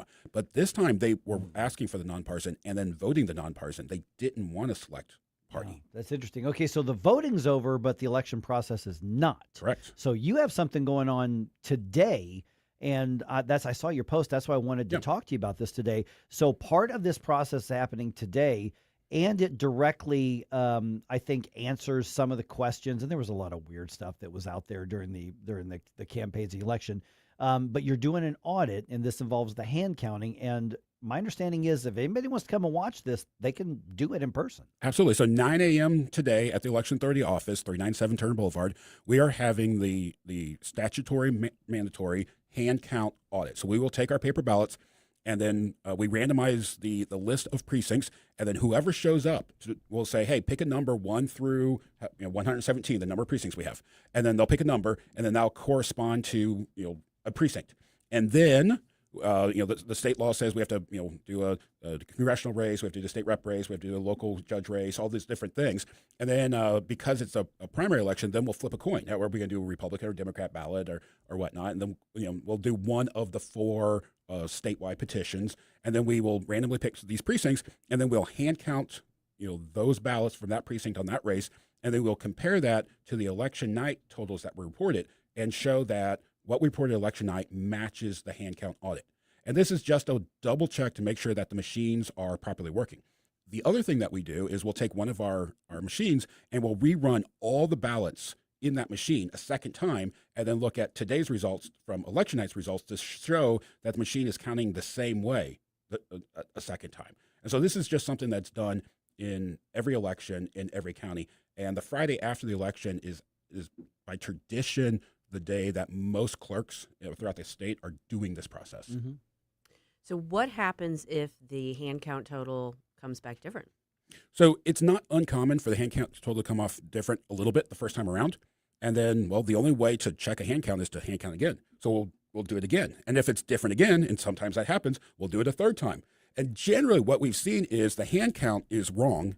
And then by the time they've done it 2 or 3 times, they finally get to a number where the team is like, yep, this is finally the right number. They compare it to what the machine has, and lo and behold, the machine was accurate the first time around. Mm-hmm. Yeah, and that's one of the things I think a lot of people don't like to hear that. But across the country, when they've run tests on these things, I'm not talking about the electronic voting. I'm talking about tallying physical paper ballots. Because that's the thing people need to understand in Missouri. Paper ballots are the ballot law. Readers. Yes, right. they're paper ballots. And maybe unless you've got a disability, but we're talking for almost even those machines still produce a paper ballot. So that it depends on which machine you have. In St. Charles County, the one we have looks kind of like a long receipt, but then over in Lincoln County, the one they produce looks more like a normal ballot. Okay. But either way, when you're using those ADA compliant machines, you're still printing a paper ballot, and then that paper ballot's put through the reader just like a hand filled out paper ballot. But what we found over the years, and I know that there's going to be people who don't want to hear this, the machines tend to be more accurate than the human counting. And I know we don't, I don't like that that's what we found, but that's generally what we found across the country in blue states and in red states and in blue counties and red counties. And but talk about the importance of still having the hand count audit of this, because, I mean, obviously, the opponent you just defeated was like all hand counting, all kind of stuff. And I said, yeah, that sounds really, really populist, but it's less accurate. Exactly. So the process we have where we have the paper ballots that are counted by the machine, which is effective and efficient, and then we follow up with that audit and we say, hey, let's take a look. It's trust but verify even with the election machines. And then if there were a massive disagreement between this hand count today and the machines, well, then there are processes in place to look further into the election to say, is there something else going on with the election? Was there something wrong with that one machine or something else with the election? So our friend Monty from Rumble says, how do you ensure that the machines are not going to be hacked afterwards, or how do you find poll workers that you can guarantee are not going to cheat by maybe double scanning a ballot or tampering some other way with that? So one, this is all done like in public. That's why we're inviting people to come and watch the process, so they can see, hey, this person's counting, this person's recording. You can watch them do that, so you know that they're not cheating. We also, everything that we do is bipartisan. So these teams are bipartisan teams. And the idea there is that, one team is checking, making sure the other one's not cheating. So we do that. And then, the other thing is that, we have the tape, the readout from Election Day. So we know kind of like a starting point, this is the number we are expecting to see. And if it's off, well, then we're going to do it again, and we're going to figure out why is it off. Is it off because, they were just grossly miscounting or cheating? Was it off because the machine was in fact broken and we have a bad result, or what the case may be? What I have found in the 8 years I've been the election director is when the hand count is off the first time around, it's usually only by a little bit, it's human error, because people aren't good at repetitive, consistent tasks over and over again. We're more creative than that. And that's why we've created machines to do so many of the repetitive tasks that we need. But we like this ability to be able to test the machines, to test the system, and prove it's accurate, so that we know that, yes, we programmed it correctly. But as far as the hacking, our machines are not connected to the internet in any way. The only way to program the machines is to have physical access, which is why our chain of custody procedures for our machines is so important, which is why we have, a secured area within a secured area to store the machines, which is why, anytime we're in that area, it's a bipartisan team who are programming the machines. And so, we protect the integrity of that process by physical security as much as, just the other processes that we have. I know personally when I've gone to vote, and I don't know if this is what Monty was asking, but when you actually put the thing into the machine, every time there's been somebody there, they will not touch it. I'm like, okay, here's my ballot. They'll go, okay, we'll just put it right in there. Yeah. I think that sounds like that is probably a policy thing to where I'm the one putting it in, not them. Right. Yeah. So election judges are there to assist the voter. They're not there to help the voter vote, right? And so, even if somebody's blind and they don't want to use the machine, they say, no, I want you to read the ballot to me or even record my totals. It has to be done in a bipartisan manner. The two judges checking each other, making sure that we're voting that voter's ballot correctly. But most people will bring an assistant. But our election judges, we don't even really want to look at the ballot to see how you are voting. If there's an error, if a voter overvoted, the machine kicks it out saying, hey, you overvoted. You want a chance to spoil this ballot, vote a new ballot. All we're really trying to see is, what is that error code? Did you kind of jam the paper a little bit? Did you overvote? We want to explain that issue to you. Okay, it looks like you overvoted on this amendment. You vote yes and no. You want to spoil that. And so that's all we're trying to do. We don't want to touch anybody's ballot so that the voters completely independent. The secrecy of their ballot is paramount. Were there any races in St. Charles that were close enough that there may be an actual recount? No. we had such wide turnout in all of the elections. There is no within 1% that would necessitate a court-issued recount for that reason. And then statewide, the 4 ballot measures were so broad. Now, in Jefferson County, there was a 3-way race for we clerk. did see that, yeah. They all got 33% plus a few. Yeah. So that's going to be kind of interesting. That is going to be interesting. So when Jefferson County does their hand count audit, they will have to pick that race and hand count one of those races just because it's tight. Yeah. Now, whoever came in second can sue for a full recount. I don't know if they will or not, but they have the legal right to do so. Yeah. Okay, we're a little over time, but last question here. Kurt Bahr, St. Charles County Director of Elections. Then I want to remind people, because you don't have to make a reservation. You can just walk out and show up and watch this process today, right? Yeah, absolutely. Doors are open. It's the same place everybody goes to absentee vote, 397 Turner Boulevard. Starts at 9 a.m. It takes hours, so bring comfy shoes or, and then be prepared to watch. Or you're allowed to leave if you get bored because it's really not. The only thing more boring than hand counting a paper ballot is watching a team hand count a paper ballot. You're not going to have like a Twitch stream set up so people can watch? No.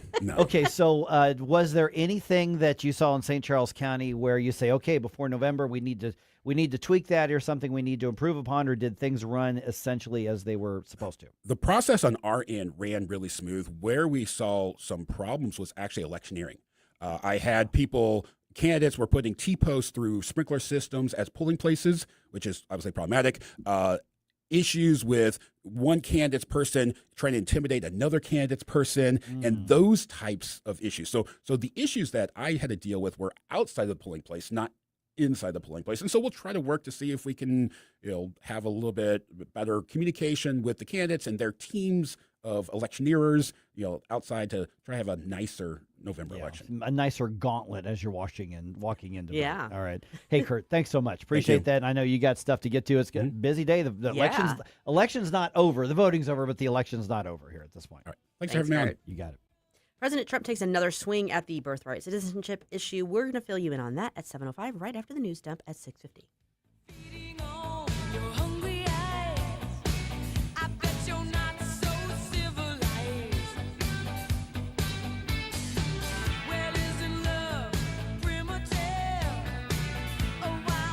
Mike Ferguson in the morning. Someone in that control room is out of control. On NewsTalkSTL.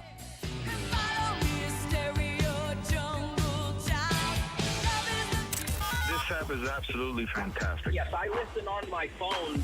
If you have a phone, you have a radio. It is awesome. Download the all-new NewsTalkSTL app and listen anytime, anywhere. Oh, Adam, you are so romantic. And I love the kitchen you found with all these great crumbs. Yeah, baby. Only the finest crumbs in the kitchen for my favorite aunt. Oh, no.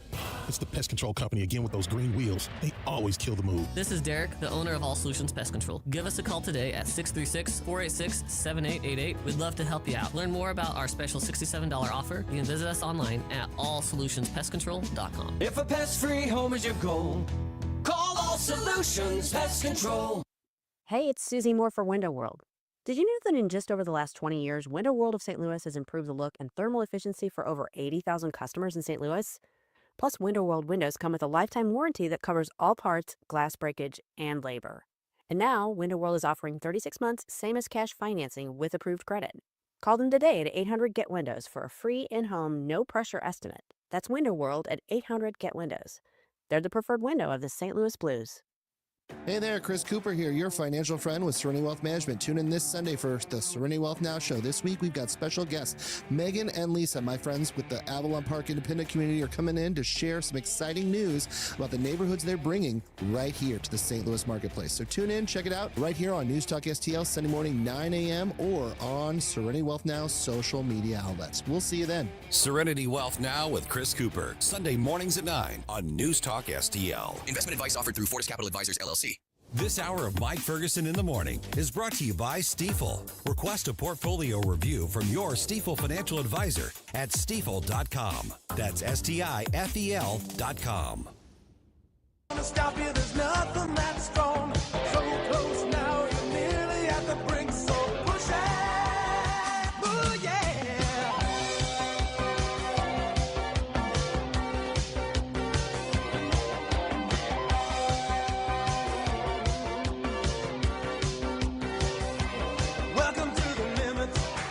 Good morning, Missouri. It's your boy Joe Pags. I'll talk to you tonight at 10.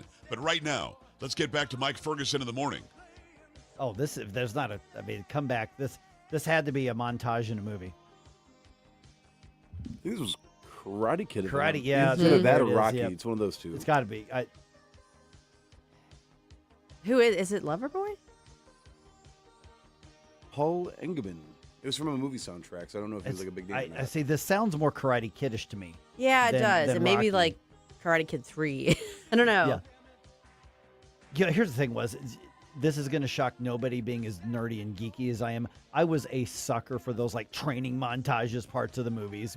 We had a lot of those back in. We had Rocky, we had Over the Top, we had Karate Kid, we had Bloodsport, we had all those. Does this push it to the limit? This is from Scarface. Scarface. That's where it's from. Okay. Oh wow, I guess I got the movie wrong on that. Yeah. All right. Yeah, that's a totally different vibe. All right, 6:53 here. U-City's government withstands a long-running cyber attack. Yikes. This was something here. And will Anthony Fauci face criminal prosecution? That's now in the hands of the DOJ. And as Susie was just saying, we're going to get into this a little bit. Birthright citizenship and birth tourism back in the news. Let's do a news dump here. The Morning News Dump, brought to you by the Nutrition Stop. Successful dump. Wake up, America. It all worked out. They got all the news. The Morning News Dump. University City government weathers a long-running cyber attack. City officials say the attack started on June 19th and targeted their online bill payment process and online services. They include access to some records and some of the permitting process, at least the online part of it. In a statement to the media, City Manager Brooke Sharp says no personal information was compromised during the attack, although the attack did disrupt some city services at times. No word yet on who was responsible for that attack. Yikes. We think of a cyber attack as like, go get them and phew, boy. Weeks of a constant cyber attack that they had to fend off and contain.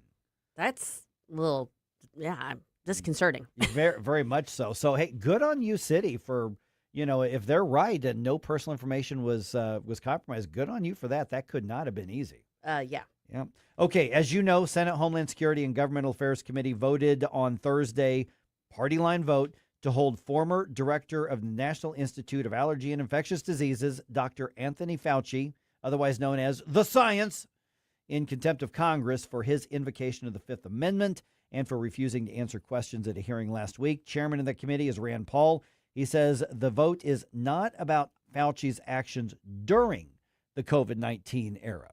We are voting on whether a witness who has received the benefit of a sweeping federal pardon can be ordered by this committee to answer questions and then defy that order without consequence. Okay, so the ranking member, so the leading Democrat, is Gary Peters, senator from Michigan, and he argues that the vote is going to damage the Senate's ability to subpoena witnesses in the future. Future witnesses will argue that appearing before Congress exposes them to punishment regardless of whether they comply with the subpoena and invoke a constitutional protection. Okay, so now, as we talked about yesterday, this has been referred over to the Department of Justice, and it's completely up to them as to what happens with it now. Right, and they'll assess whether or not they've got, evidence that's going to prove, beyond a reasonable doubt that he violated, committed a crime, and we'll go from there. Yeah, and you can't separate out some of the political pressures on this, but from a legal perspective, then the DOJ just has to say, do we have a prosecutable case and do we have a likelihood of success? Yeah.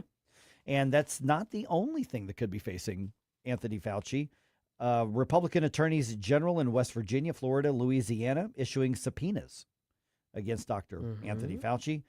Florida's investigation is focused on the COVID guidance and the awards and the financial incentives that he received or he provided. And this, of course, comes after that committee vote. Florida Governor Ron DeSantis was on Fox's Hannity. It was a very, very suffocating narrative. Fauci was being held up as a demigod. If you dissented from him, they were saying you were a quack who refused to recognize science, when in reality, he was the one that was misrepresented. My guess is that you're going to probably see a few other red states jump on board this sort of thing. I wouldn't be surprised if Missouri does. Yeah. I do think that kind of helps him in his legal argument about invoking the Fifth. Yeah, I think, that makes a lot of sense. All right, Senator Mitch McConnell remains allegedly alive. The 84-year-old senator's office released a statement saying he's been released from the hospital. He's doing physical therapy from his home. His office says he suffered a fall in mid-June and then developed pneumonia while in the hospital. Obviously, he's not running for re-election. He ain't running anywhere in his condition. I got nothing. Yeah. Jeez. Okay. Let's see here. We're going to get into the birth tourism thing here at around 7:05. I'm going to skip that one because we're going to go into more detail on that. President Trump hosting Team USA at the White House reception on Thursday, honoring the athletes who competed in the 2026 Winter Olympics and the Paralympics, which were in Italy. And he particularly was interested in praising both the men's and the women's hockey teams for their gold medal wins. Team USA beat Canada 2-1 thanks to many memorable performances and clutch plays, including the golden goal they scored it. They called it the golden, it sounds like me naming it. I call it the golden age of America. The golden age of America. Now we have the golden goal. 120 of the 232 athletes who represented the U.S. at the games were there. So that's apparently the most in history for this sort of thing. Very cool. For showing up. All right, Cardinals are back home starting a series against the Rockies tonight. Kyle Leahy going to be on the mound for this one. At least that's the schedule as of this morning. First pitch is at 7:05. This game's going to be over the air on Channel 4.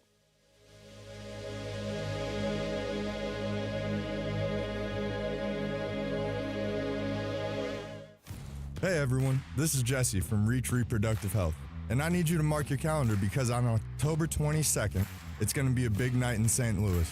It's going to be our second annual Reach Gala, and it's happening at the factory. Incredible live music, powerful speakers, a night to celebrate life, and to support the Reach mission. Stay tuned to find out who's taking the stage. I promise you won't want to miss it. Registration is open right now at outreachforlife.org/gala. Your trees do a lot for you. Shade, beauty, curb appeal, but are they safe? Clever Tree Service has been protecting St. Louis homes and landscapes for over 20 years. Pruning, trimming, removal, stump grinding, even 24/7 emergency storm service. Fully insured, eco-friendly, and always focused on you. From Kirkwood to Chesterfield, Webster Groves to Wildwood, your neighbors trust Clever Tree Service. Visit clevertreeservice.com for your free quote today. JC's Wayback Machine. He's played the president's chief of staff, and a couple of his sons have been in lots of movies and TV shows. Martin Sheen is this week's A-List Interview of the Week. Plus, you'll hear Tom Petty's demo for Into the Great Wide Open and some acoustic stuff from Jeff Lynne. All brought to you by the Weber Automotive Group. It's JC's Wayback Machine. Every Saturday night, 6 to 9. On News Talk STL. KLGY HD3 Clayton, K270BW Bellefontaine, KNBS Bowling Green. This is News Talk STL at 1019, 94.1, and always streaming at NewsTalkSTL.com. News this hour from Town Hall. Amit Thomason. Another Senate Republican says she'll oppose Todd Blanchard's nomination as Attorney General. Senator Lisa Murkowski says she's concerned that under Blanche, the administration could go ahead with this proposed anti-weaponization fund, even though Blanche has issued an order terminating the fund. Birthright citizenship, President Trump has signed an executive order curbing it.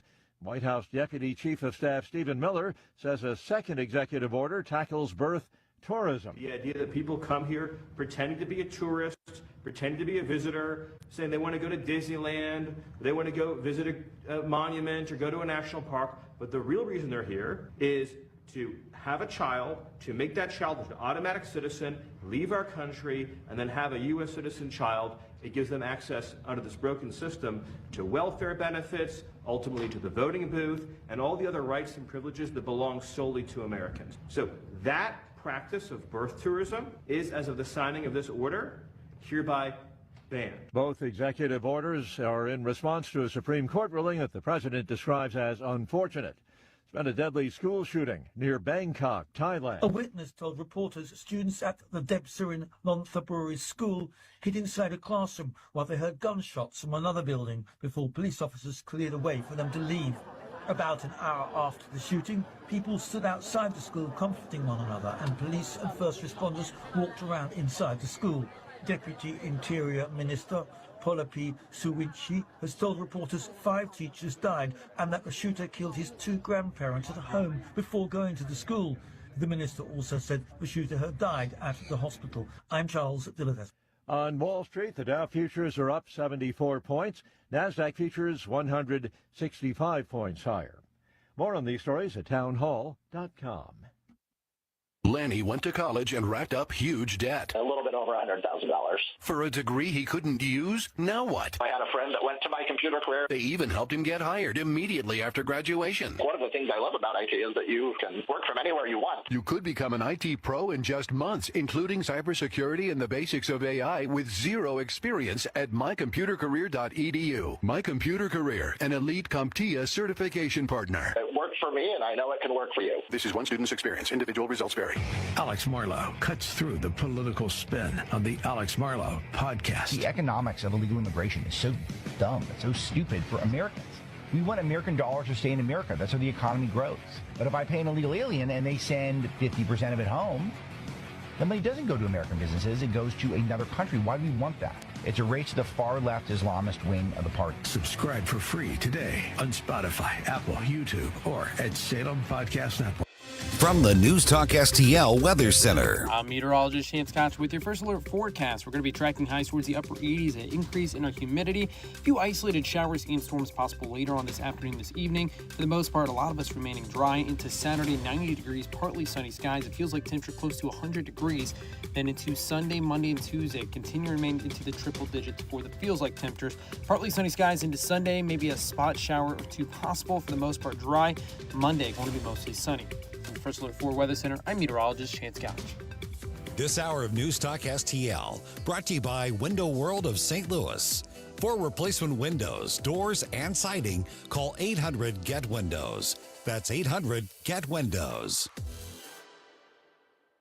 Yo, this is Vic. Vic for Vets is proudly honoring our veterans. Every Wednesday at 11:05, you'll hear about that day's honoree and their incredible service to our country. Hi, it's Ken. You want to nominate a veteran? Send their name, service information, and story to me, Ken, at NewsTalkSTL.com. Brought to you by Heroes Care, Alamo Military Collectibles, Gemini Wealth Group, Michael's Funeral Home, and Freddy's Market. Together, let's celebrate the heroes in our community, Vic for Vets, where honor meets gratitude.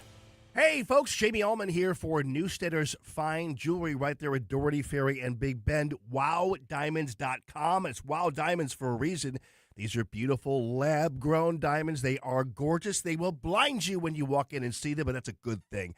Great engagement sets, wedding sets, all these beautiful God-created gems, sapphires, rubies, you name it, garnets, and also all the gold you need, and the famous bull of a watch, wowdiamonds.com. Mike Ferguson. I'm a stud. I'm ballsy. I don't take no from anyone. Susie Moore. I disagree on his assessment of the situation. Get up, can't you hear the alarm? Get up, St. Louis. So it's time to get out of bed. Pour yourself the greatest cup of Kofifi the world has ever seen. Rise up with one voice, drain the swamp, and take back our country. Today's the day we're going to do it, and it's time to do it right now, believe me. Mike Ferguson in the morning on News Talk STL. All right, President Trump taking another swing at dealing with birthright citizenship. Obviously, there was a very controversial decision by the Supreme Court this year. Is he defying the Supreme Court's ruling, or is he trying to navigate the issue with the Supreme Court's ruling? And just so you know, Susie, I'm going to lean on you on this one coming up here in just a moment, but also going to lean on you to talk about redstate.com here. Obviously, as I say every Friday, and I truly mean this, it's okay to decompress at 9:01 on Saturday after the Randy Tobler Show, and then relax, get your mind off things. But redstate.com is where you're going to find the news you need before you take a break. And it's going to be there when you come back. So, Susie, when I go on redstate.com today, where should I start? This is the Red State Rundown. Start with Mayor Zoflake. Nicarama has this one. I love that name, by the way. Well, we got to give credit to the New York Post. They're the ones that came up with it. Mamdani gets nailed with new nickname after a blistering report about how thin-skinned he is. So she gives a little rundown on his reported behaviors in response to people being critical of him. Oh, boo-hoo. So, yes. And his wife is a little emotional when things get hot and heated. Well, she's a Zoflake, too, then. Yeah. So that's a good one to check out this morning. And then we've got from Bob Hogue a little bit of an upset surprise last night in Tennessee. Trump-backed Tennessee Rep Andy Ogles falls in GOP primary to former agriculture commissioner. I did. When I saw that, I was like, did we think that was going to happen? Like, was Andy Ogles in trouble? I didn't know that. Well, he is now. Yeah. And then last but not least, from our good friend Ward Clark, Alaska Man, one of our go-tos when it comes to all things climate, energy, that sort of thing. This is a VIP piece. It's titled, New Data, CO2 Fuels Record Global Vegetation Boom, Not Catastrophe. Yeah. Funny how that works. Well, and this, okay, every once in a while people have to be reminded of that, because I remember being taught, like in grade school, just in like the science class, that carbon dioxide is eaten up by the greenery. Right. There's a system there that kind of reinforces it, So people are like, we need to, get rid of carbon dioxide. I'm like, and the trees and the plants are like, hey, but we're hungry. Exactly. So, more CO2 means more food, literally. Mm-hmm. Okay, so what's Ward's title of that article again? New Data, CO2 Fuels Record Global Vegetation Boom, Not Catastrophe. Yeah, and you know what? When the cyclical, the cycle of temperatures going up and down on the planet, because it's not static climate. Right. Guess what happens with warmer temperatures? There's more water and there's more food. Right.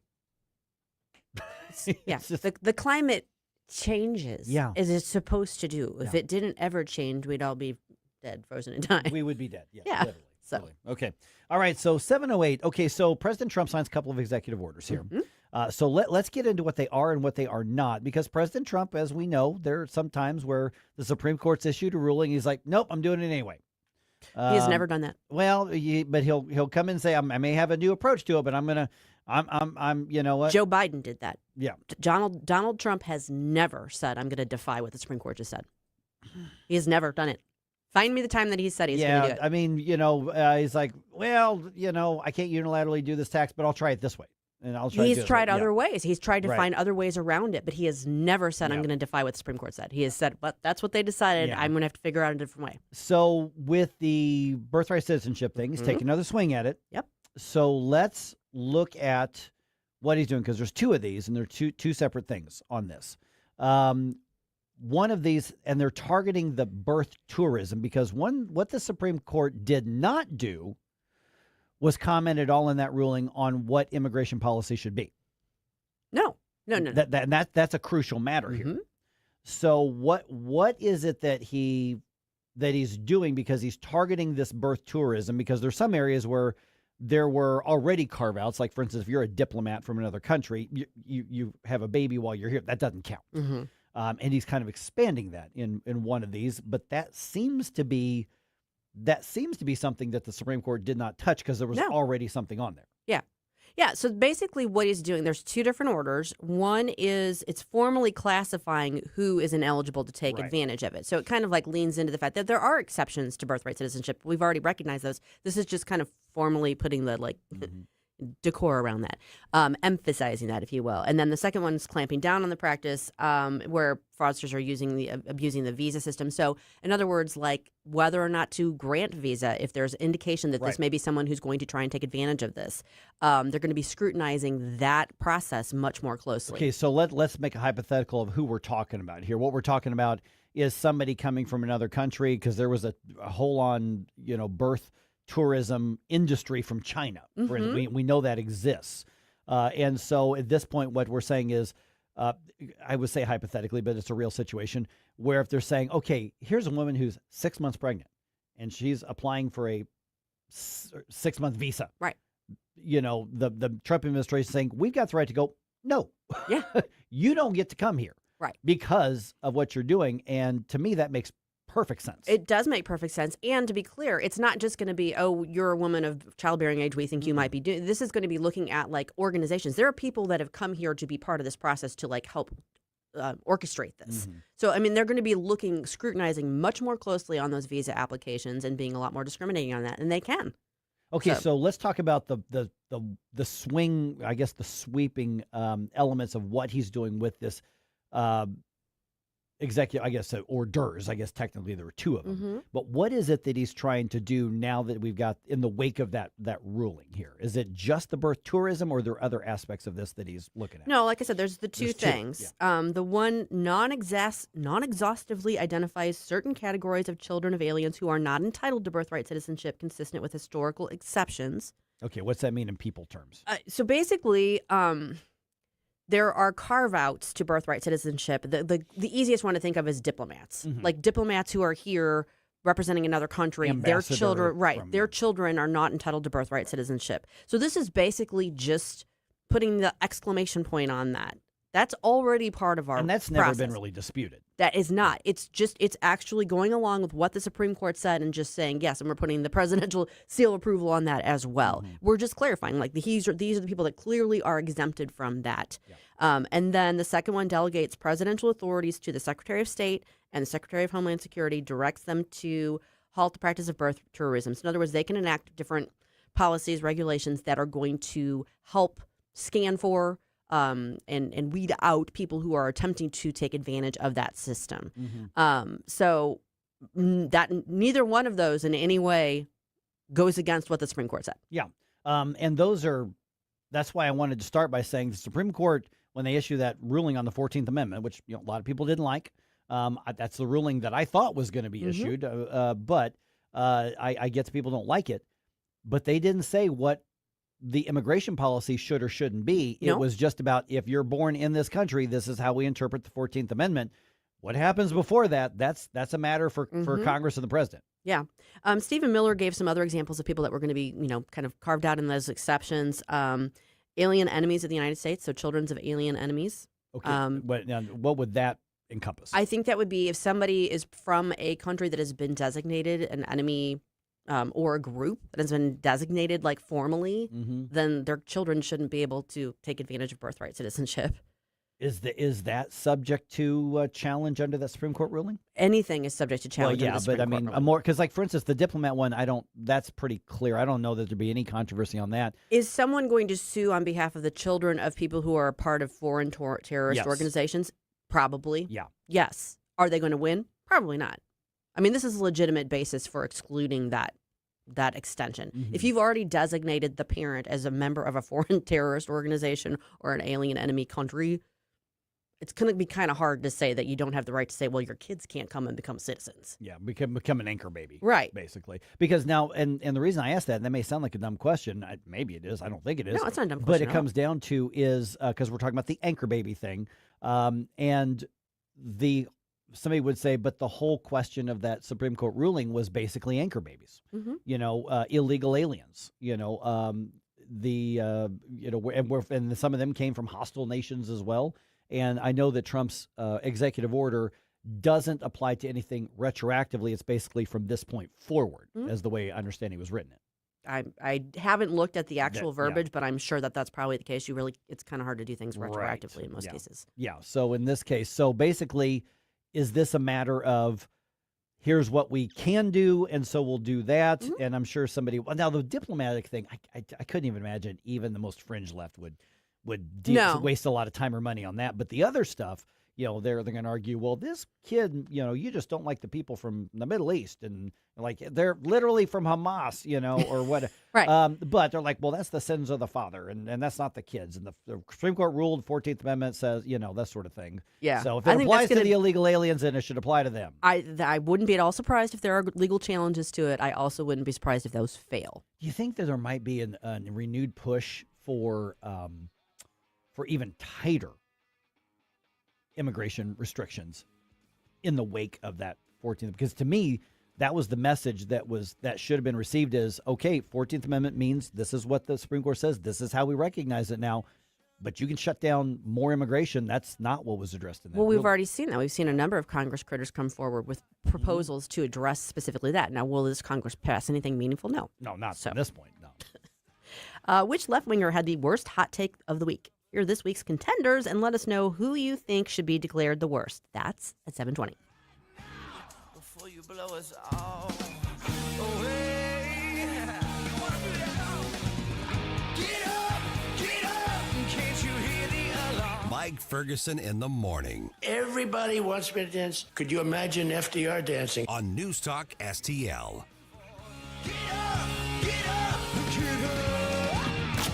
On the next, Larry Connors, USA.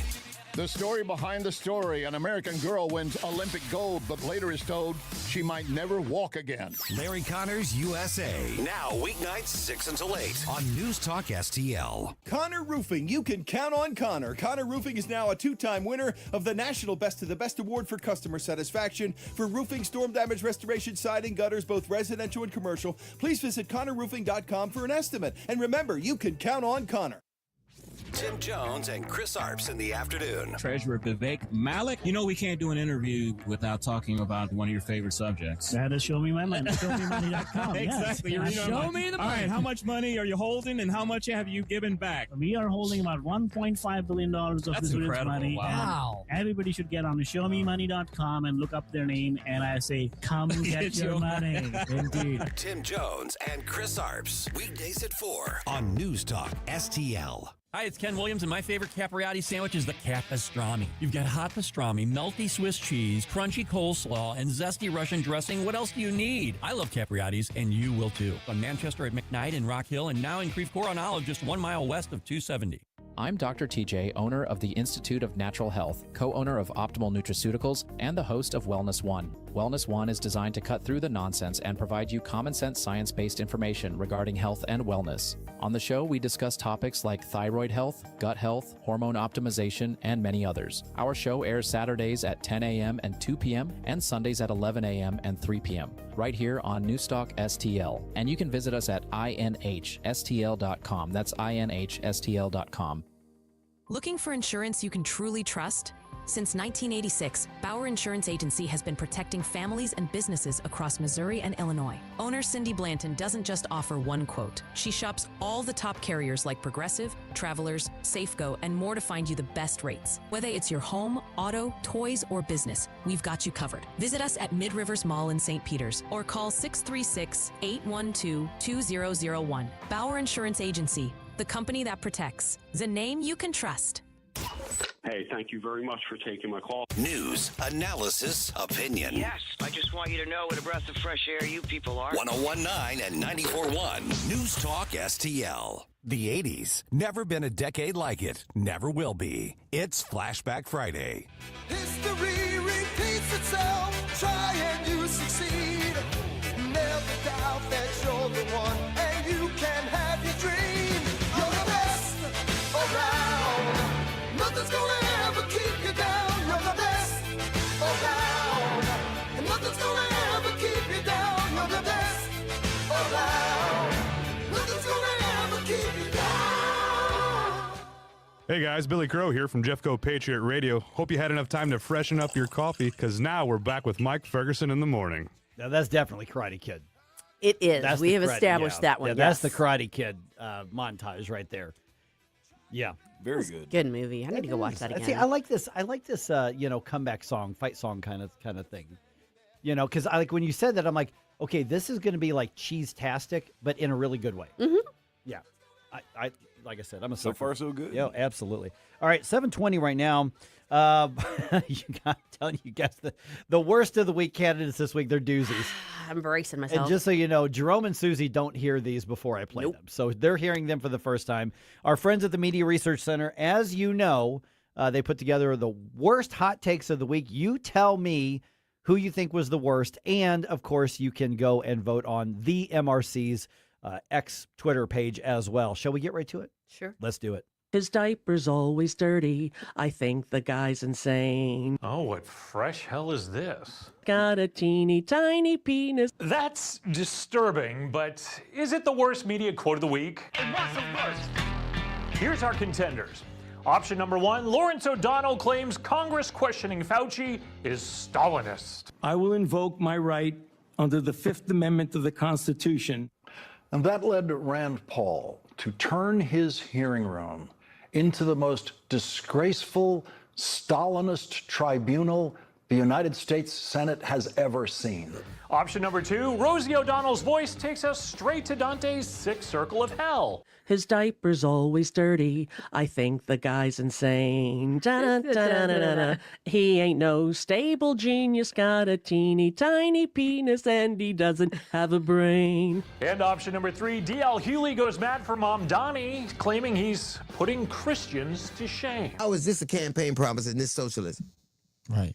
You can say whatever you want to say, but this Muslim is putting Christians to shame. He is. And I'm not a religious man. Clearly. Now you can vote for what you think is the worst. This poll is funded by our good friend James Jamero. And be sure to check out Newsbusters on Monday to find out which member of the media snagged the title for the MRC's Worst Media Quote of the Week. I warned you. I warned you. You did.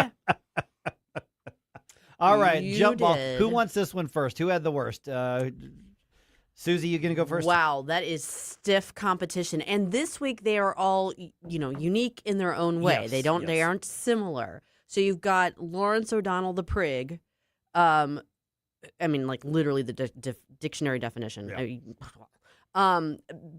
I think I'm going to say no on that one just because it's just Lawrence O'Donnell being Lawrence O'Donnell. I didn't even know he was still on the air. I'll be really honest. Maybe he isn't. He's just talking to himself in a bathroom somewhere. We got a recording of it. I don't know.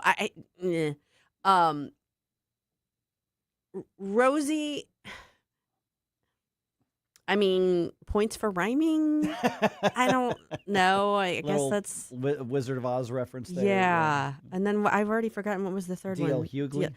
Hughley is the worst. Okay. I'm not a religious person, but I'm going to say this Muslim is putting Christians to shame, not even understanding what the hell I'm talking about, and I'm going to say with confidence. So I'm going to vote for D.L. Hughley. All right, what do you think, Jerome?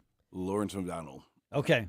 So Rosie, I give her a little bit of credit because it was creative, at least. It was something we don't typically get, whatever. D.L. Hughley, just like you mentioned, he's saying something really stupid with a lot of confidence, but it wasn't particularly bad, in my opinion. There's very good reason that Fauci is having hearings right now. It's not a communist or Nazi or whatever hearing to discredit somebody that was just noble and heroic. Like, he actually, Fauci deserves the treatment he's getting right now. And to compare this to Stalinism is it's just ridiculous. So you guys made both really good cases. My instinct was to say Rosie O'Donnell. Really? Just, first of all, it's like she's singing about body parts that she's already made it very clear she has no interest in. That's and the brain, right? That's right, if that too. Yeah, for some. You got me on that one. I think the funny part with her is she's one of those who still really feels that I'm so relevant and I have an influence, not realizing you are the butt of jokes pretty much across the board.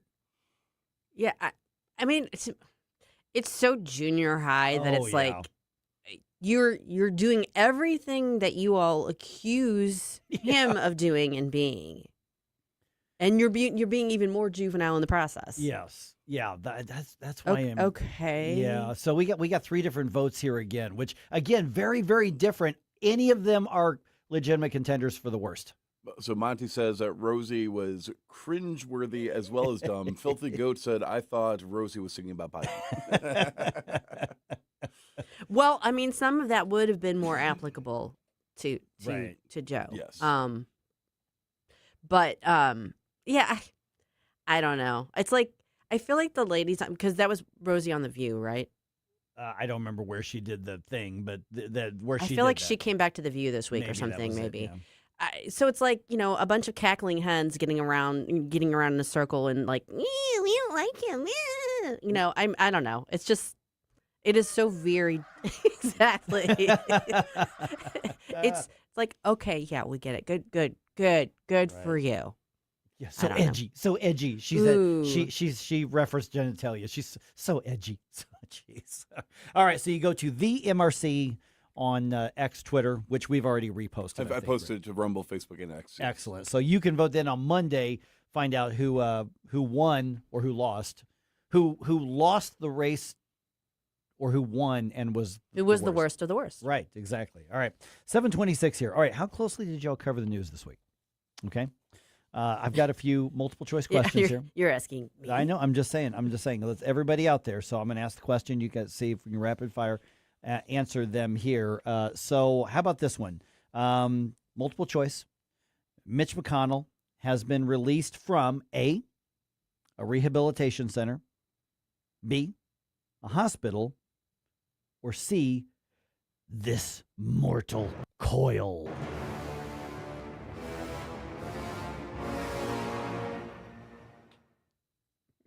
Are we talking about allegedly? I know the actual answer. At least that's the reported answer.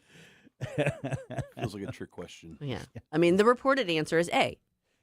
He was released from a rehab center. Correct. Yes, he's now at home. Okay. Let's see here. This one, really over the last week or so, I guess. Elon Musk announced that he's going to spend $100 million on A, the midterm elections, B, real estate acquisitions, C, just trying to feed all of his children around the world. See, he's probably pretty close. What do you think, Jerome? I'm going to go with real estate. It's A. It's A. It is. Yeah, this isn't fair because let's not discount C. No. I mean, it's probably a pretty hefty grocery bill. Well, I would have thought with how badly he got played during the presidential run that he would be done and putting all this money towards No, elections. he's like, are you kidding? If we let those crazies get in charge, it's the end of all of us. Yeah, so $100 million for like voter turnout, and that's his thing here. Okay, so I think we have time for one more here. Okay, Secretary of HHS RFK Jr. announced that he is hosting a new. Okay, here are your choices: A, cooking show; B, podcast; C, a new Parasite. So I need to let Jerome answer these first because unfortunately most of those I already know just because we've covered them.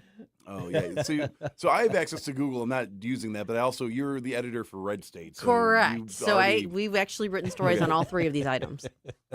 He seems like the kind of guy that would start a podcast, but I don't think there are many people that would want to sit through just because he's got that voice thing going on. I would watch a cooking show from RFK's. But you can't rule out the parasites. Yeah.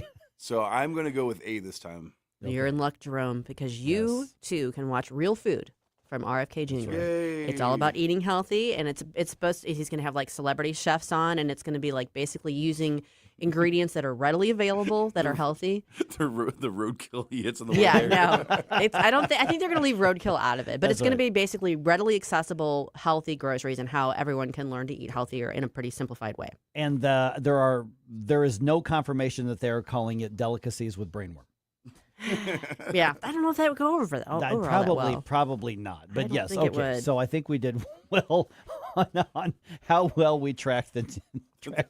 Well, this and we week. affirmed that Red State is right on top of all of it. That's right. Okay, Exactly. so now I have to start checking out Red State before Friday so I can actually. Yeah, you should be checking it out every day. Fair enough. Alrighty. You'll soon be one of Missouri's new congressmen, and at 7:35, we'll get a preview of what Chris Stigall hopes to accomplish in his first term.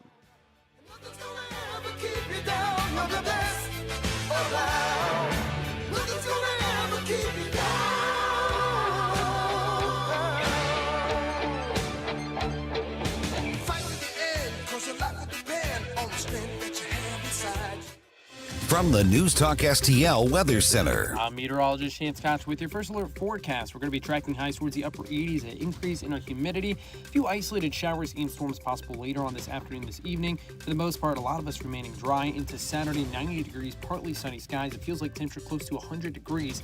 Then into Sunday, Monday, and Tuesday, continue to remain into the triple digits for the feels like temperatures. Partly sunny skies into Sunday, maybe a spot shower or two possible. For the most part, dry. Monday, going to be mostly sunny. First Alert 4 Weather Center, I'm meteorologist Chance Cowan. Hey, Colombo here for Intervine, a great local company that has customers all across the country due to the quality of their products. Intervine has the best flashlights, lanterns, headlamps, and even batteries, including the new Monster 2000 Lumen waterproof lantern and the Sentinel 2000 self-defense flashlight. Our home and vehicles are full of great Intervine products, and right now you can shop their website and get 25% off your entire purchase just by using my name, Tony, as your promo code. That's promo code Tony at Intervine.com. Larry Connor's Commentary, brought to you by Vincent's Jewelers, offering a wide selection of jewelry, including lab-grown diamonds, affordable earrings, bracelets, necklaces, and rings, up to 75% off their natural counterparts. Visit vincentsjewelers.com. This is Larry Connor's Commentary on News Talk STL. So if someone offers to treat you to a nice steakhouse, no charge to you, I'm sure most of you would say yes, yes. Well, there's a steakhouse in South Florida with a unique concept, and you might refuse. The owner says, listen, this will be a 5-star experience, classy, elegant. So why would you refuse to go? Or then again, maybe you wouldn't care. Yes, there is more to the story. The restaurant is in Hollywood, South Florida. Everyone gets the same steak menu. The price is discriminating. Men pay $250, women $150, a couple $200. But if someone's willing to pay it for you, would you go? Oh, yeah, there's that other part of the story. You would have to be dining nude, naked. The Hollywood, Florida city says this is lawful because the staff is fully clothed. Interested? Well, you're going to have to wait because this deal is only good the first Monday of every month. You just missed it. The next date would be September 7, Labor Day. Forget about rules, no shoes, no service. Everyone dines naked. Where do you put your credit card? Get more Larry Connors on Larry Connors USA. Tonight at 6 on News Talk STL. I'm proud to say that Wellington Environmental has been sponsoring Larry Connors USA for a dozen years. Wellington can help you with any hazardous issues at your home or office. But Wellington also protects our troops, our nation. Recently, Wellington has been disinfecting Army vehicles and equipment just back from overseas deployment, making sure they did not bring back disease or other contaminants. Wellington is also working on some classified jobs with Boeing and has for years. One hospital had issues with possibly contaminated water. Wellington is on the job. In addition to all these big jobs, Wellington can make sure there are no health hazards in your home. He's done it for me. So I'm more than glad to endorse Wellington Environmental. Check them out, environmentalcare.com, environmentalcare.com. Wellington Environmental, your world cleaner, better, safer. Be well with Wellington. Ronald Reagan once famously said, government is not the solution, government is the problem. When it comes to economic growth, government can be a roadblock. With red tape, regulations, and subsidies, government stifles entrepreneurship and also props up businesses that deserve to go under. Unlike government, free markets encourage risk-taking, freedom to succeed or fail. Governments shouldn't be picking winners and losers, the market should. Free markets benefit the business owner and the customer by encouraging competition. Free market enabled a young man named J.C. Hall selling picture postcards in Kansas City to turn his idea into Hallmark cards. In St. Louis, the free market made it possible for Adolphus Busch to turn his father-in-law's local beer into the world's largest brewery. A free market also means you get to send your kids to the school of your choice. Learn more about free markets at showmeinstitute.org. The Show Me Minute has been brought to you by Show Me Institute and Show Me Opportunity. Here's my problem. Completely agree with your sentiments. He talks about we're divided. Well, yeah, we are. And we need to wake up as a country and realize what's going on. 101.9 and 94.1. Number one for conservative talk. News Talk STL. The 80s. Bueller. The 80s. Let's go while we're young. Never been a decade like it. Shall we play a game? Never will be. Where will it be? It's Flashback Friday.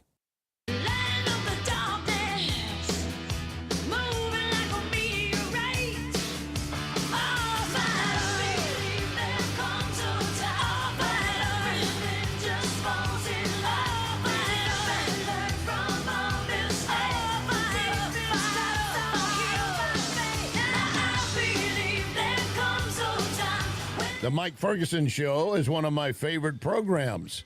In addition to Larry Connors USA, catch my program at 6. Now, back to Mike. I forgot about this Pat Benatar song. Good song. It's a great song. Good She's choice. so good. Great choice. I just need to go listen to some more Pat Benatar. I completely forgot about this song. Yeah. This song rocks. Yeah, good. Whoever requested that, good choice. That's a good Flashback Friday song right there. 7:36 right now. Okay, yes, there is still a midterm election in November, but in the deep red 6th district in Missouri, primary election's the big one, and it's a matter of Mr. Stigall goes to Congress. Now, there's a tradition in campaigns is you never assume and say that until actually the election, which I respect, and I don't think Chris is going to do that, but I'll say it. So soon-to-be Congressman-elect Chris Stigall joins us right now, not to put the superstitions or traditions in any danger. Way to there, go, Chris, Mike. But thanks so much for being on the show. That was a big win. I mean, several candidates came down to you and one other, and that was a handy victory, basically, that you won several points. I think a lot of people figured you were the favorite on this, but you won by more than what I think a lot of people did. So what was it that you think the 6th district voters were saying, not to disparage any other candidate, but when they said, okay, Chris, you're going to go to Washington and here's what we want you to do? What was it that resonated when you were campaigning or are campaigning that the 6th district wants to be taken as a priority to Washington, D.C.? Well, hey, good morning, guys, and thanks for having me on. And Mike, now I feel like I've got to not wash my jersey or the dress shirt or whatever for the next 3 months until we get there. You've just jinxed it or something. But no, anyway, guys, thank you. Look, the thing about this primary was 5 people in it. Family food fights are never comfortable. Sam Graves has been in this seat for 26 years. So when Republicans get together and have to decide who the next candidate's going to be, their next nominee, those are never fun. And so I really respect the 4 other guys that I ran alongside. They're good men: Nathaniel Schultz, Cody Oshel, Jim Ingram, and Nathan Willett. And they made me a better candidate. My wife said often to me, you should have to experience primaries. You should have to go through it. You shouldn't just walk into anything. And, endorsements don't mean anything. You've got to go out and earn votes. And so your question, why ultimately did voters choose me? I hope it's because after 25 years of talking about the issues behind a microphone, I said it's just important that we know what time it is. We have to know what the American left's agenda is about. They're deadly serious about it. They don't like the country as founded. And I think you need people that can define that easily, call it out, and aren't afraid to joust with them in a succinct way. I mean, in 2026, you got to boil everything down to a minute or less. You know that. Mm-hmm. And I just think it's important right now that we have great communicators on the issues we care about. Good morning, Chris. This is Susie Moore. I am like you. I don't want to jinx anything, so I don't want to ask you to look past November. Obviously, you have to win that election as well. But assuming you do, I have a 2-part question for you. First, do you know all of the other members of the Missouri congressional delegation? Is there going to be somebody new to you, or you already are acquainted with them? And then second, do you know yet what sort of orientation process they put you through, assuming you do win in November? I think it's heavy hazing. I think that, I'm hoping so. That would only be appropriate. No, you know what? I'm very, very fortunate in that Mark Alford, the congressman from the 4th Congressional District, is a dear friend of mine of 30 years. And we met years ago when he was a news anchor in Kansas City, and I was a talk show host. And so I've watched him from a distance. And in fact, just this morning, he texted and said, "How can I help?" It's a great comfort.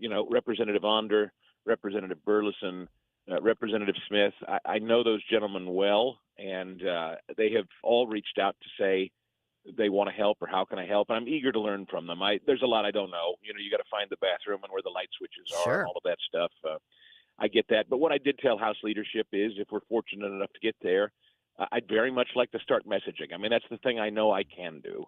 I don't understand all the processes and procedures and how the sausage is made and all of that stuff. You got a lot to do in terms of physical orientation. But one thing I do understand are the issues. And I told the team of House Republicans, if I can be helpful in communicating, that's what I'd love to start doing as soon as they'd like me. All right, we're visiting Chris Stigall, now the Republican nominee for Congress in Missouri's 6th District. We've heard a lot about agriculture. Senator Josh Hawley talking a lot about that right now, talk about USDA operations moving into the heartland as well, talking about everything from, governmental support to tariffs and all that sort of thing. You got a lot of farmers in your district, Chris. So when you go into D.C., one, is the Agriculture Committee going to be something you're going to be pushing for? And 2, what needs to be done differently regarding farming and agriculture policy in the U.S.? When we get there after this election in November, the first thing I told voters in Missouri 6, as I've crisscrossed it and talked with a whole lot of farmers, is the Agriculture Committee is the first item on my agenda. I got to get there. There is no Missouri member on it at present, which is kind of hard to believe, and that is the number one industry in all of Missouri, never mind North Missouri in the 6th district. So, yeah, that's where I want to be first. And then when you talk about things that we've got to do, the Farm Bill is one. Farmers just want a little certainty. That's in a very uncertain thing that no business is quite like but agriculture. They don't control their input costs. They don't control what they get on the backside of their sale. The one thing they'd just like to know is stuff like crop insurance, the stuff they can count on so that they can at least rest assured that if there are troubles, somebody's got their back. That Farm Bill hasn't passed since 2018. It's gummed up in the Senate again, as I understand it. I would love to figure out, and I know this has been something many have talked about, but I would love to figure out why it's so gummed up with a bunch of other legislative priorities that have really nothing to do with our farmers and producers. I'd love to just streamline the process. So again, those that are doing the hard work of farming have just a little bit of certainty. We've got to tackle manufacturing our fertilizer domestically. The costs of that are outrageous, and why we're not producing more of it here is frustrating. And then naturally fuel and energy costs through the roof. We're also looking at right to repair issues, farm equipment. It's getting less and less and less the people that are making it, and more a stronghold on farmers and where they've got to go to get it repaired. We've got to make sure that we're not engaged in non-competitive practices that are choking farmers economically. So there's plenty to do to just give them some kind of certainty. Okay, one quick note, because I know Susie's got a question. The right to repair that you brought up, people need to look into that more. There's the agriculture application, but there's everything like to your personal electronics. And that's one of the areas where there is a left-right crossover regarding the right to repair thing. So I would recommend people Google search right to repair. A little bit wonky, but it actually affects almost everybody directly. So I'm glad you brought that up, Chris. Yeah, it's a huge deal because, you buy $1 million combine. You'd think the very least that the manufacturer could do is let you alone to have it fixed the way you'd like. But no, instead you got to sign a hefty contract or deal only exclusively with the maker of that combine annually for a software upgrade or whatever. That seems a little heavy-handed to me. So I'm glad the Trump administration is investigating it. Chris, you mentioned how key messaging is, and I think we see that over and over again. For some reason, the left does messaging way better than the right does. And you take issues like we just saw the ballot issues, the constitutional amendment issues here in Missouri, 4 and 5, that were key issues, key agenda items for the right, and yet somehow the messaging just didn't get done right. How do you see incorporating your background, your skills in that regard, in incorporating that into leading as a member of Congress? Amendment 4 is the perfect example, Susie. I'm glad you asked. When people would come to me on the campaign trail, now again, I'm running as a federal candidate. I don't have anything to do with what's coming out of Jefferson City or amending the Missouri Constitution, but people ask me as a Missouri voter, how do you feel about these amendments? And on Amendment 4, I said, very simply, Democrats' only way of impacting the future of Missouri is to get 100,000 college kids on a campus to sign a petition, slap it on a ballot, and get St. Louis County and Jackson County to vote yes. And every county in Missouri now has to live with that. Now, that's nuts, don't you think? And everyone would say, well, yes, that's nuts. And I'd say that's why Amendment 4 is so important. Everybody has to have buy-in. All congressional districts have to have buy-in before we amend our Constitution in the future. Don't you think that makes sense? And everybody said, yes. Every time I explained it that way, people understood it and shared my point of view. But the left is very good at saying, no on 4, no on 5, you should have freedom to speak. And it's like, well, yeah, I'd like freedom to speak. and they distill everything down to this mythical lie that your voice will no longer be heard if you vote yes on Amendment 4. It's just the opposite, actually. Amendment 4 stops mob rule from telling every county in Missouri the way they're going to do their business and the things they're going to allow and the way we're going to amend the Constitution. I know how to distill things down simply, like Rush used to say about the left. I know them like every square inch of my glorious naked body. I know these people and I know what they say. And so I know how to do a little jujitsu that way. We're visiting with Chris Stigall. Just got a minute or so left here. Chris, okay, you mentioned, for instance, the energy cost, and obviously you can't separate a lot of that out from what's happening in Iran right now. There's essentially no congressional oversight of what's happening with the war in Iran, the on-again war. What do you want to see? What do you want to see from here on out regarding what the U.S. is doing? And at some point, does Congress need to reassert its constitutional oversight of war, frankly? Yeah, what can't go on is this on again, off again, light switch, Strait of Hormuz thing. I can't tell you until I get there what specifically the intel is and what the president knows. I don't know. I trust this president. I trust Marco Rubio and the Defense Department under Pete Hegseth. They're watching it. I trust their judgment on this thing. But it seems to me that if the Iranian regime continues to stay in control, and it appears that they will, we need options and alternatives, particularly when it comes to energy. And it's got to be more than the straight opening and closing every other day that Iran gets a bee in their bonnet. And so my hope is we're finding alternatives quickly to get energy to market, domestically, of course, but I understand that some of their neighbors are now actively talking about other ways to get oil out of the Middle East besides through the Strait. I think that's what the White House is doing, but it's just right now we're in this flux, this interim time where Iran holds the keys to that darn strait. And will Congress have to get involved in figuring out alternatives if this on again, off again thing doesn't quit? Certainly we will. All right, Chris Stigall, the GOP nominee, to be accurate here, for Congress in the heavily Republican 6th District. I'll put it that way. And then, Chris, obviously, you still got a little bit of a campaign left for the midterms. Website, social media, we've already retweeted you, but people want to get in touch, especially those.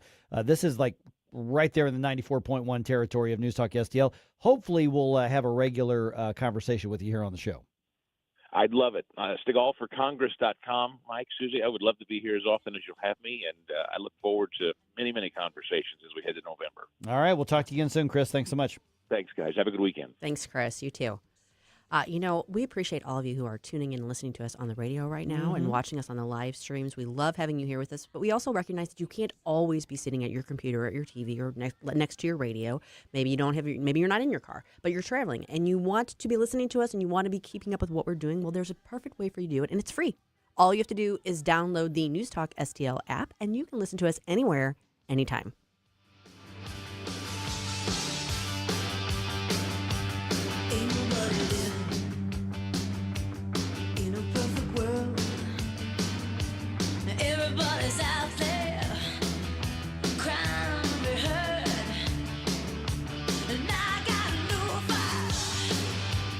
Mike Ferguson in the morning. They were drinking water out of the toilet. On News Talk STL.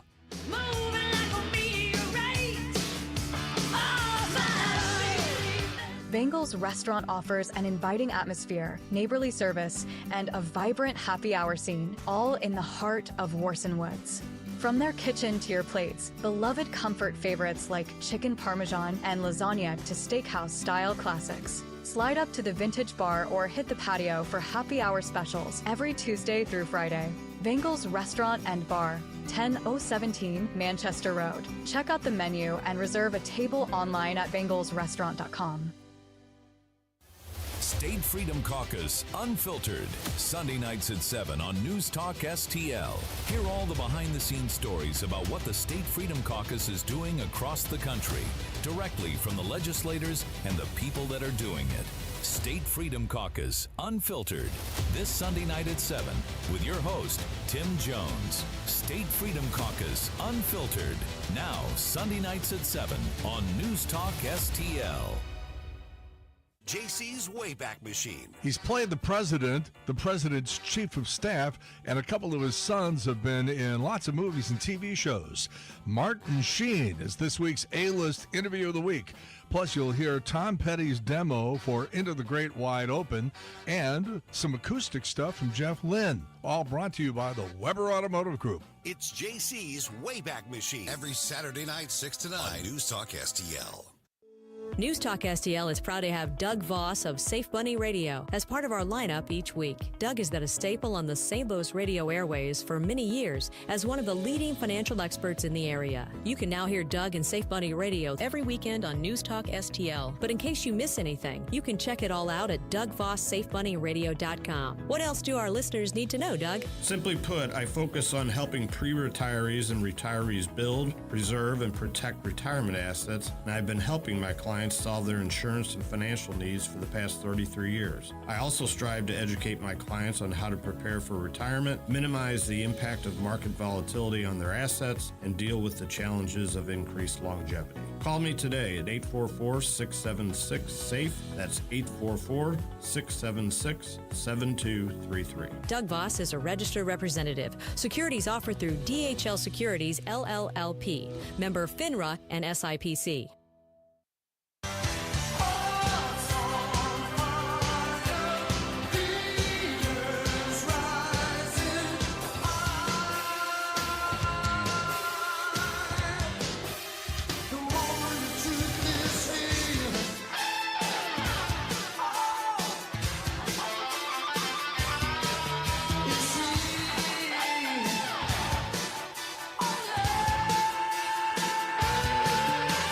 Let's get back to all this madcap mayhem with Mike Ferguson in the morning. But don't forget, stick around for Jones and Arps every Monday through Friday, 4 to 6 p.m. Yeah, say we're going to have comeback songs. There better be something from Rocky. I was to say, that's so quintessentially Rocky 80s movie music. And every one of the Rockies 1 through 4 had that. Mm-hmm. I guess 5. Rocky 5 was awful. But this was from 4. Which I must confess I never saw. Oh, really? Oh, really? Okay, so it's great. So I don't want to spoil anything, but he beats the Ruski. Yeah, I'm aware. It was one of those things where I was aware of the movie. I just don't think I ever watched it all the way through. It's possible I did. It's just like after a while they kind of all started blending together. Yeah, I mean the first 4 all were very creative in their own way. Yeah. 5 was creative. It just wasn't great. Yeah. No. Yeah. Now, I will say the first Creed movie I thought was really, that was good.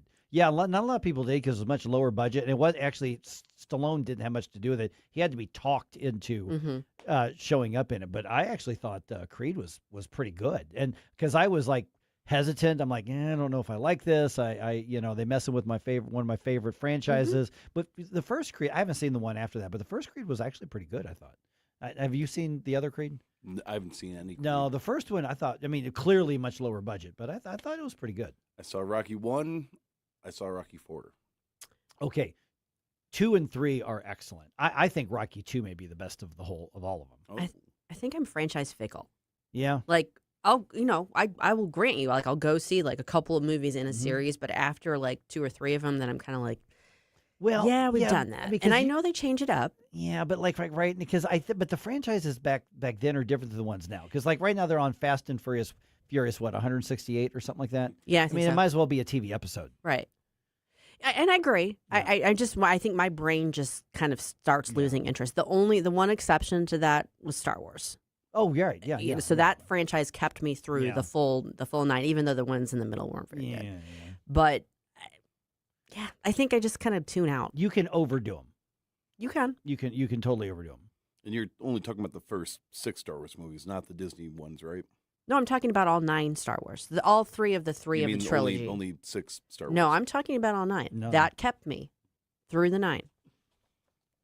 That's the only franchise who has. We need Gabe to have a verdict on this. So, yeah. I'm not saying the later ones were like good quality, and I'm not a fan of Disney and what they've done to it. I'm just saying, like, I was still engaged enough that I wanted to see those movies. Yeah. Now, Rocky, the first Rocky, that a lot of people forget that was like 1976 or 1977 or something like that. Some of us old folks remember. Yeah, and it won Oscars. It's really a well written movie. It is really a well written movie. It is. And 2 and 3 I thought were really good. 4 was just like this was the Reagan era of USA Cold War with USSR. Yeah. And it just capitalized on that. It was cheesy, but, entertaining. Mm-hmm. It was entertaining. Okay, we got just a couple minutes here. Okay, U-City's government withstands a long-running cyber attack. That's in the news dump. Let's go ahead and get started. 7:55. Let's do a news dump. The Morning News Dump, brought to you by STL Fenceworks. Successful dump. Wake up, America. It all worked out. They got all the news. The Morning News Dump. University City's government weathers a long-running cyber attack. City officials say the attack started on June 19th, and it targeted their online bill payment process and online services that include access to some records and some of the permit process services as well. In a statement to the media, City Manager Brooke Sharp says no personal information was compromised during the attack, although it did disrupt some city services at times. There's no word yet on who is responsible for the attack. There is an investigation into that. Could have been literally from anywhere in the world, but they say that they've contained it. We tend to think of these attacks as like one time, let's see what we can get. We don't think of it as weeks-long things. So if you city officials are right, and there was no compromised personal information from anybody, congratulations. That's remarkable. Mm-hmm. Let's see. What else is going on here? Senator Mitch McConnell allegedly remains alive. The 84-year-old senator's office released a statement saying he's been released from the hospital. He is doing physical therapy from home. His office says that he suffered a fall in mid-June and then developed pneumonia while in the hospital. He is not running for re-election, as I'm sure most of you all know. Mm-hmm. Okay, let's see here. What else is going on? We were just talking about the birthright citizenship thing. Stephen Miller was asked about that. He was talking to reporters in the White House here, and of course the president was talking about that as well. And I can say a few more words until I find the actual clip on my screen here, which is not gone stalling. in the wrong He's place. just telling you more Not about stalling. this, so I'm you just have the really proper framing filling for it in. and understand that's exactly what we're talking about. Precisely what right? I'm doing. Here's what Stephen Miller had to say. No one in the world is any more allowed to obtain a visa for this fraudulent purpose. And that's referring to President Trump's executive orders regarding birthright citizenship, and it had nothing to do with me stalling. That was an amazingly smooth cover. That Completely, I just did right there. 100%. I am a trained professional. Yeah, Don't we can try tell. this We at can home. tell. I'm just saying. Okay, Cardinals are back at home, starting a series against the Rockies tonight. At last check, Kyle Leahy expected to start on the mound for the Redbirds. First pitch is at 7:05. This one is going to be free and available over the air. Our friends at Channel 4 have this game.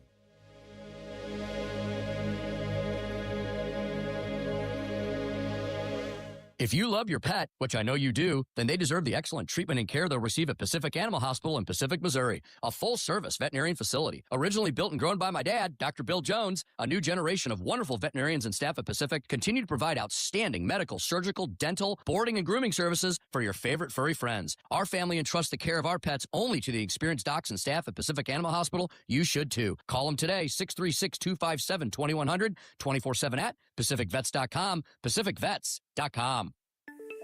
The Herzog Tomorrow Foundation provides private school tuition scholarships through Missouri's new Most Scholars program to cover the cost of accessible, high-quality schooling. Hi, this is Myella Esser with the Herzog Tomorrow Foundation. Our private school tuition scholarships wouldn't be possible without the support of generous Missouri taxpayers. If you're a Missouri taxpayer interested in redirecting your tax dollars and sending them to Missouri students in need of a better education, please contact me at herzogmostscholars.org. Better education for students creates a better tomorrow for all. Learn how you can help provide a better education for Missouri students at herzogmostscholars.org. That's herzogmostscholars.org. Also, sign up for The Lion, an initiative of the Herzog Foundation that carries articles covering a wide range of issues facing American families and culture. herzogfoundation.com. That's herzogfoundation.com.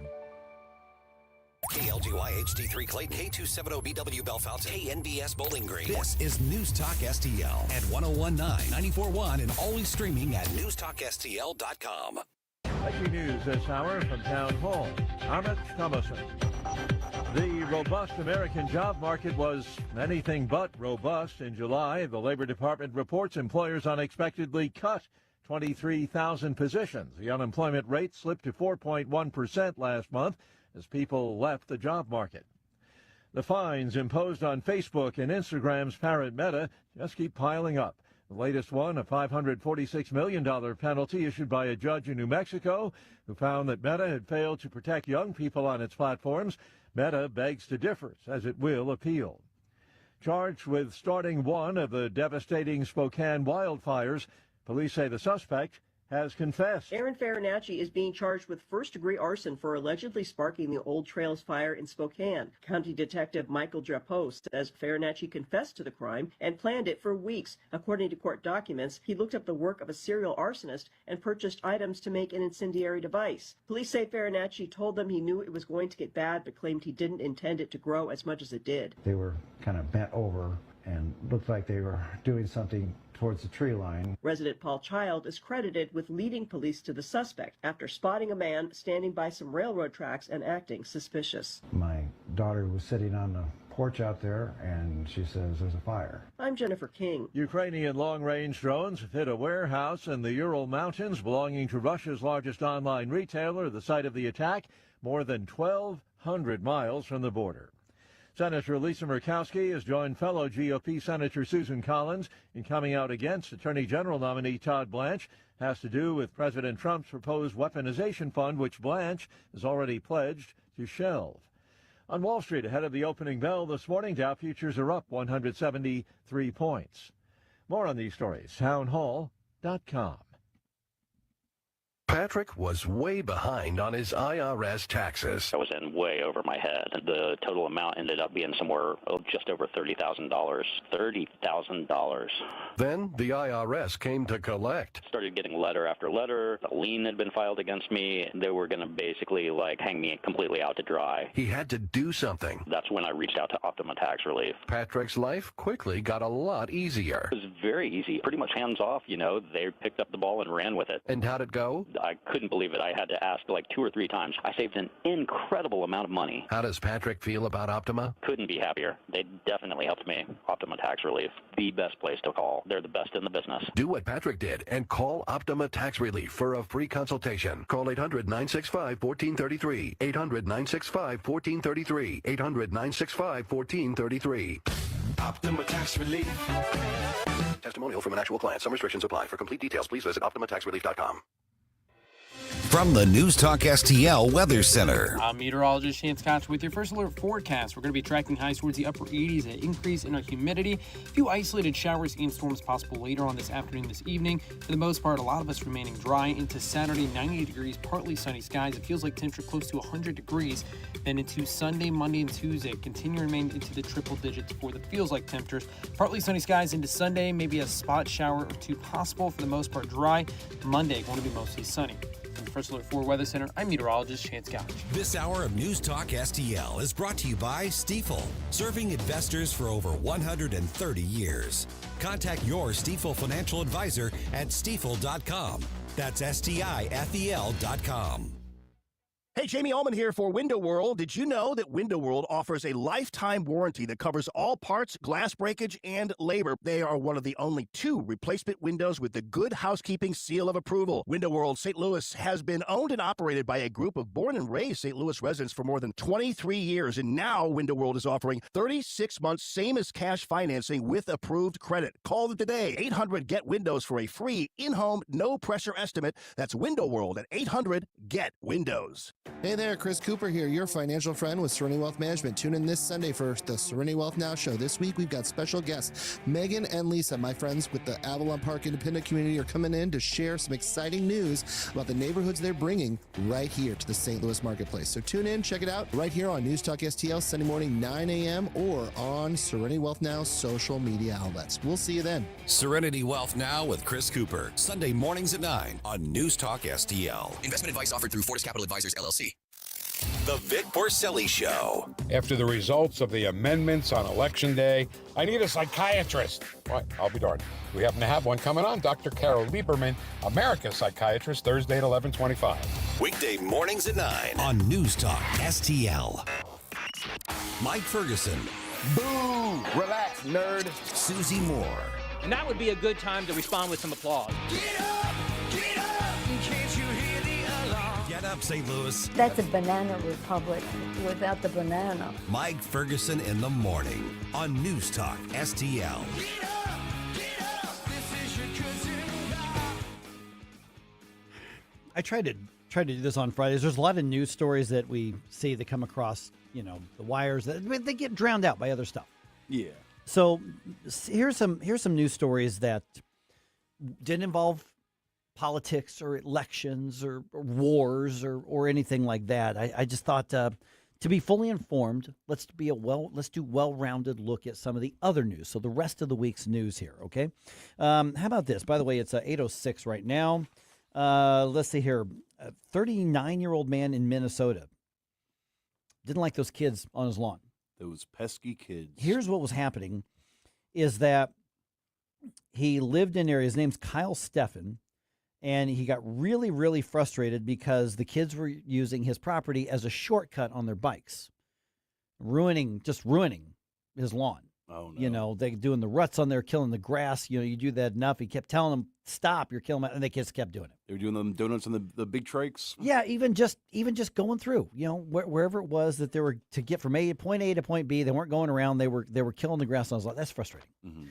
So here's the thing, though, is he had a solution to this, but he ended up getting him arrested. As typical Kyle fashion, their solutions typically end him in cuffs. He made a homemade spike strip with nails sticking up off like a piece of leather, and so he was hoping the kids would ride over a spike strip and deflate their tires and mess up their bikes. Now, he actually didn't get any of the bikes, but they found out that he had these spike strips on, and he got arrested for having this on his property to keep the kids from doing his lawn bad. And so this is a whole new level of get off my lawn.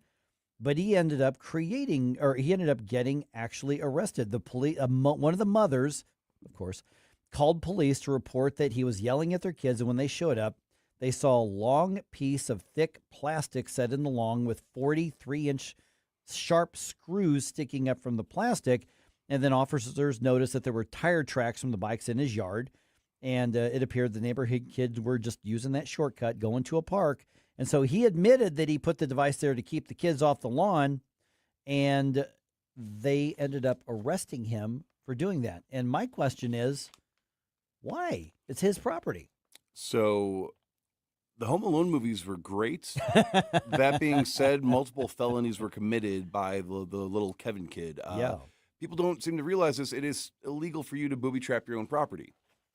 I see. I did not know that. It's very illegal. Yeah. So, like on this here, I thought, I mean, if a kid got hurt, I could see a civil lawsuit or something. But I'm like, shouldn't you have the right to do that? Should you? Absolutely. I believe that if you wanted to build tiger traps in your front yard, you should be free to do that. That being said, according to the law, yes, I did look it up. Don't ask why. It is very much illegal for you to set any sort of booby traps. I mean, even if you lived in like a wooded area, I think you still need to get permits for like bear traps and stuff. Well, yeah, because that's a hunting thing. That's but essentially that's yeah. Essentially what you're doing here would be akin to that. Little tiny small animal traps don't really constitute, but anything that could be used to potentially accidentally hurt somebody or intentionally hurt somebody. And in this case, even if you didn't mean to harm the Utes, very much harm could have came if they popped one person's tire gets popped, the person behind him crashes into it, next thing you know he's impaled on or the they yard. land, yeah. And so, for instance, there's a comment on Rumble. Same here in West County, Mike. I had a kid doing lawn jobs on my yard, called the cops, asked them if I could do that. They said I'd get arrested. Filthy Goat on Rumble says it's a total move. Let's just say jerk move. But I have to believe that you're well within your rights to put a spike strip anywhere on your own property if you want. Legally, apparently not. Nope. Like I said, I support your right to do that. I believe that you should be able to do that. In pretty much everywhere in the United States, it is completely illegal to do anything to rig any. I mean, you can't even have like a trap door like in the old movies, like the Scooby-Doo where they. Nope, you can't have any booby traps on your any intentional booby traps on your property. So somebody else committing some sort of misdemeanor or some sort of offense doesn't, in the eyes of the law, justify. I mean, because you would think you could go, well, if they weren't trespassing on my property after being told not to, then they wouldn't have to worry about their tires getting popped. But the law is like, yeah, but you can't put spikes. Well, yeah, and I mean, to that same extent, though, wouldn't it have been probably just as easy to make like a makeshift fence perimeter that they that fencing would have been the way to go. Yeah, which I was mean, more expensive, but yeah. Well, you could get a couple posts and just get like some wires, but yeah, even if you wanted to do like a paint can swung from the front door in case somebody breaks into your house, you can't do that. That's illegal. Interesting stuff here. Okay, here's another one. We're now getting some of the data, from birth rates and all this sort of thing from 2025. And I saw this story at the Huffington Post. Yes, I look at it so you don't have to. And they highlighted some of the most unusual baby names from 2025, and this is in the United States. Ooh. Okay, some of the weirdest names. These are actual real names, as in on birth certificates. Okay. Okay? Some of the most unusual names from last year. For girls, Tsunami.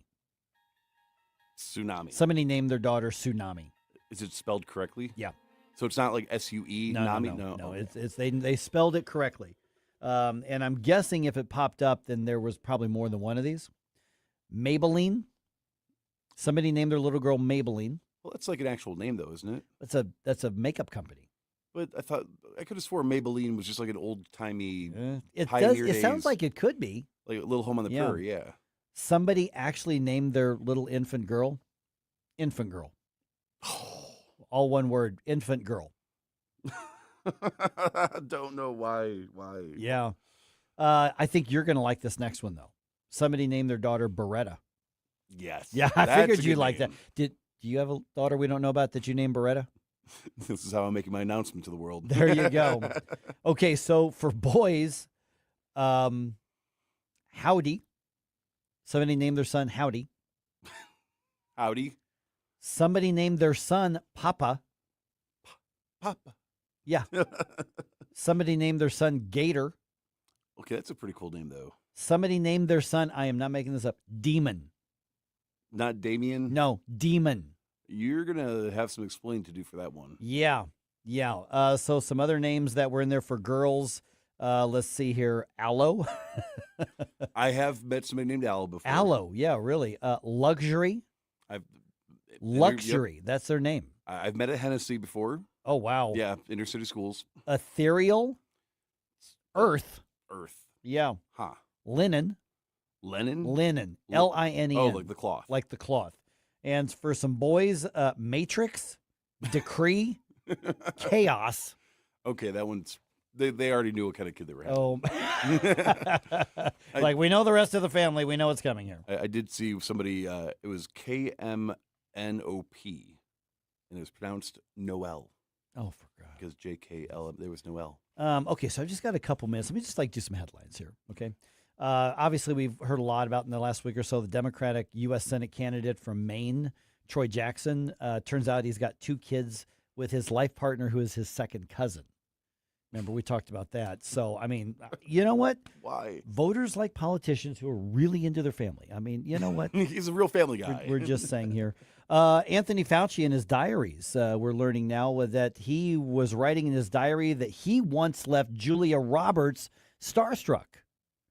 He was very proud of that. Now, what he left out is that he didn't mention that she thought he was Yoda. Okay, what do we have here? President Trump's approval rating is right around 30% right now. Not uncommon for second-term presidents and midterm. But to put that in perspective, iceberg lettuce from Taylor Farms is at 35%. Just saying.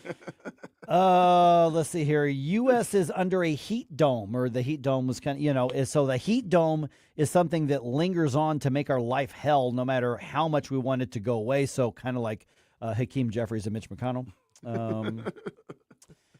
Iran may be behind those cyber attacks on the U.S. Utilities. Minnesota, Michigan, we were talking about that, attacking water supplies. So it's something to keep in mind if you turn your faucet on and all you hear is death to America. May have come from there. Okay. Domino's released an ice cream. Why? Yeah, no, I don't know why, but they did. That's just true. They did. So you can actually get your ice cream from Domino's delivered, unless, of course, the delivery takes too long. Then they released a milkshake. You're not reading just Babylon Bee articles, are you? No, this stuff actually happened here. Okay, let's see here. What else do we have? In an interview, Martha Stewart says that she's never going to get plastic surgery because she thinks that's tacky. Not a good thing? No, she doesn't think it's a good thing. But then again, she also worries that it could ruin some of her prison tattoos as well. Don't try to make me stop, no inspiration. You have a soul so dark, it is no more. And all at once depart, no destination. Making cold my heart to fight your war. Mike Ferguson in the morning. I have to tell my kids that I'm a rock star now. On News Talk STL. At Body of Health, we're a small but mighty family operation with big ambitions for your health. I'm Helene Tobler, and I'm jazzed about how our MRI-grade body composition analyzer is putting personalized health and wellness on steroids. It helps me and Dr. Tobler, that's my husband, refine the advice we give to help you feel better and live longer. Body of Health, trusted, discerning, affordable health care the way it ought to be. Learn more at bodyofhealth.com. That's bodyofhealth.com. Hi, this is St. Louis County Councilman Mark Harder reminding you to check out my new show this weekend. The St. Louis County Insider with Councilman Mark Harder. That's me. Every Sunday evening at 5, we will explore with you behind-the-scenes stories and information that you won't hear anywhere else. Plus, we talk to decision makers and influencers that have impact on what's going on in St. Louis County and beyond. The St. Louis County Insider with Councilman Mark Harder. I'll talk to you Sunday night at 5, only on News Talk STL. Dude, this house is perfect. Crumbs everywhere, sticky counters. I've already texted the colony. Sweet, I'll bring my 500 cousins. This'll be the biggest ant rager of the summer. Let's party! Wait, what's that sound? Oh, no, it's those trucks with the green wheels. Party's over, man. Party's over. This is Derek, the owner of All Solutions Pest Control. We'd love to help you out. Give us a call today for a free estimate at 636-486-7888. If a pest-free home is your goal, call All Solutions Pest Control. News Talk STL. First thing in the morning and pretty much all day. Live and local. 1019 and 94.1. News Talk STL. The 80s. Bueller. The 80s. Let's go while we're young. Never been a decade like it. Shall we play a game? Never will be. Where the beat? It's Flashback Friday.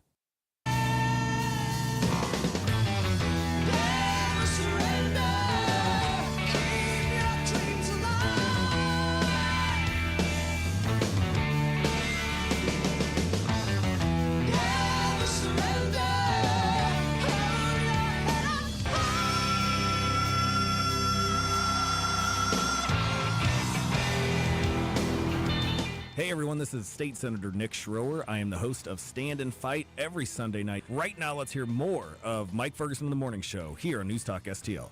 These comeback songs have been funny.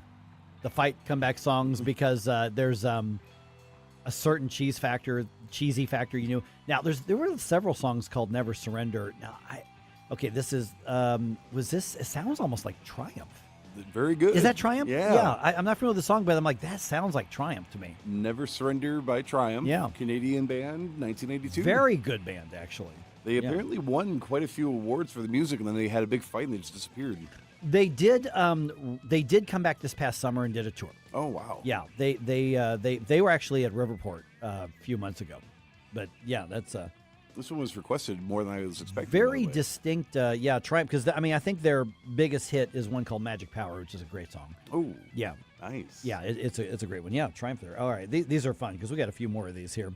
By the way, I've got the week's, kind of a look back of the week in news and sound bites here in just a second. There were a couple of these news stories that I actually forgot to mention. I just kind of feel like I need to do that real quick.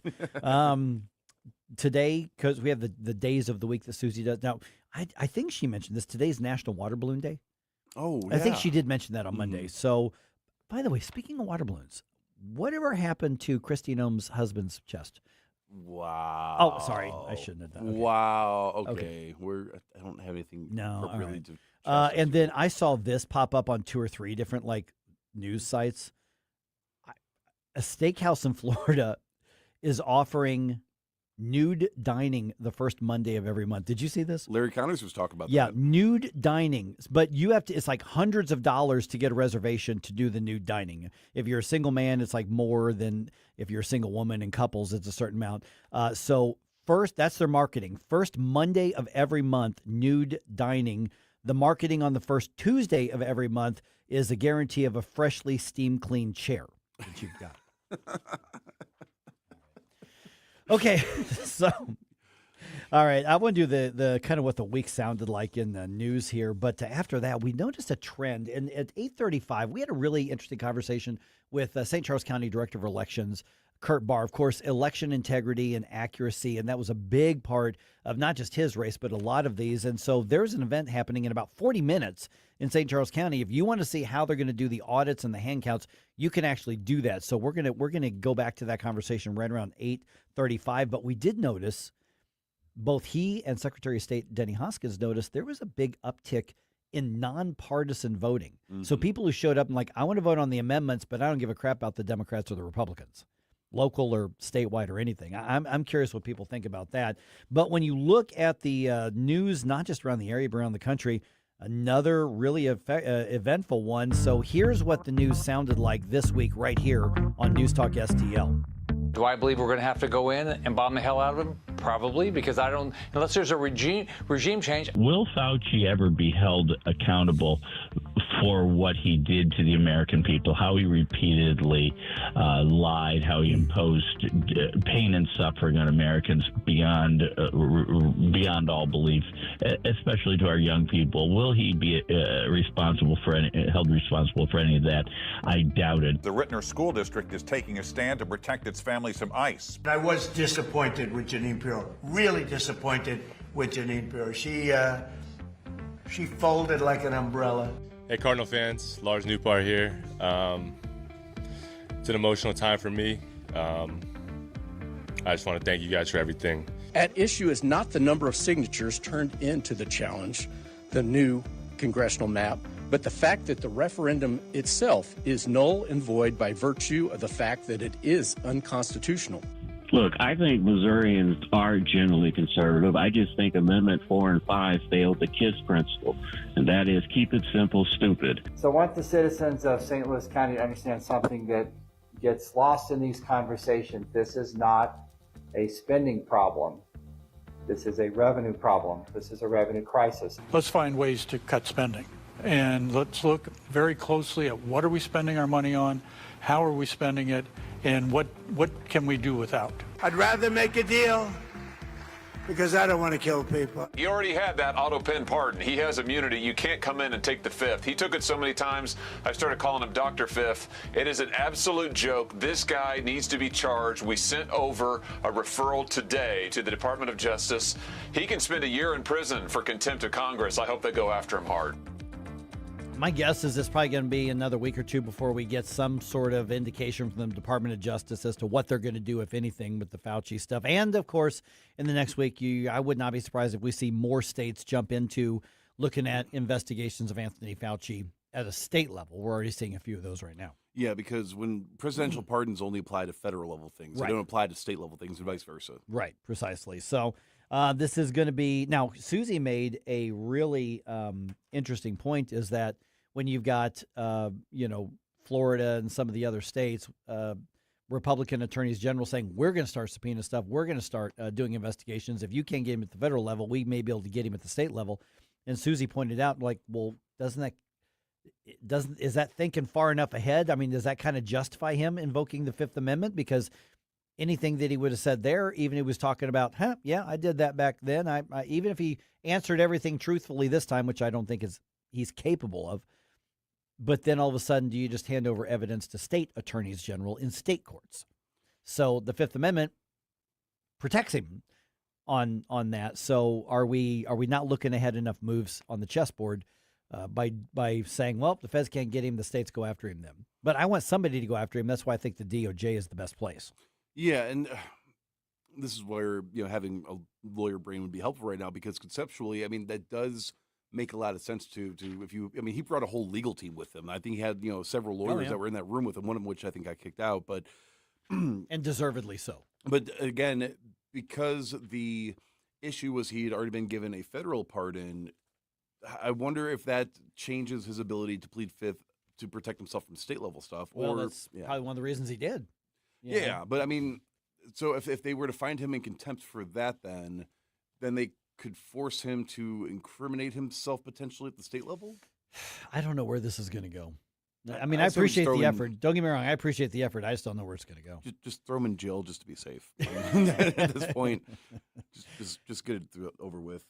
Okay, so 8:35. Kurt Bahr was here just a little bit ago. The director of elections, St. Charles County. He just handily won his Republican primary, and so he's going to cruise to re-election in St. Charles County for a third term.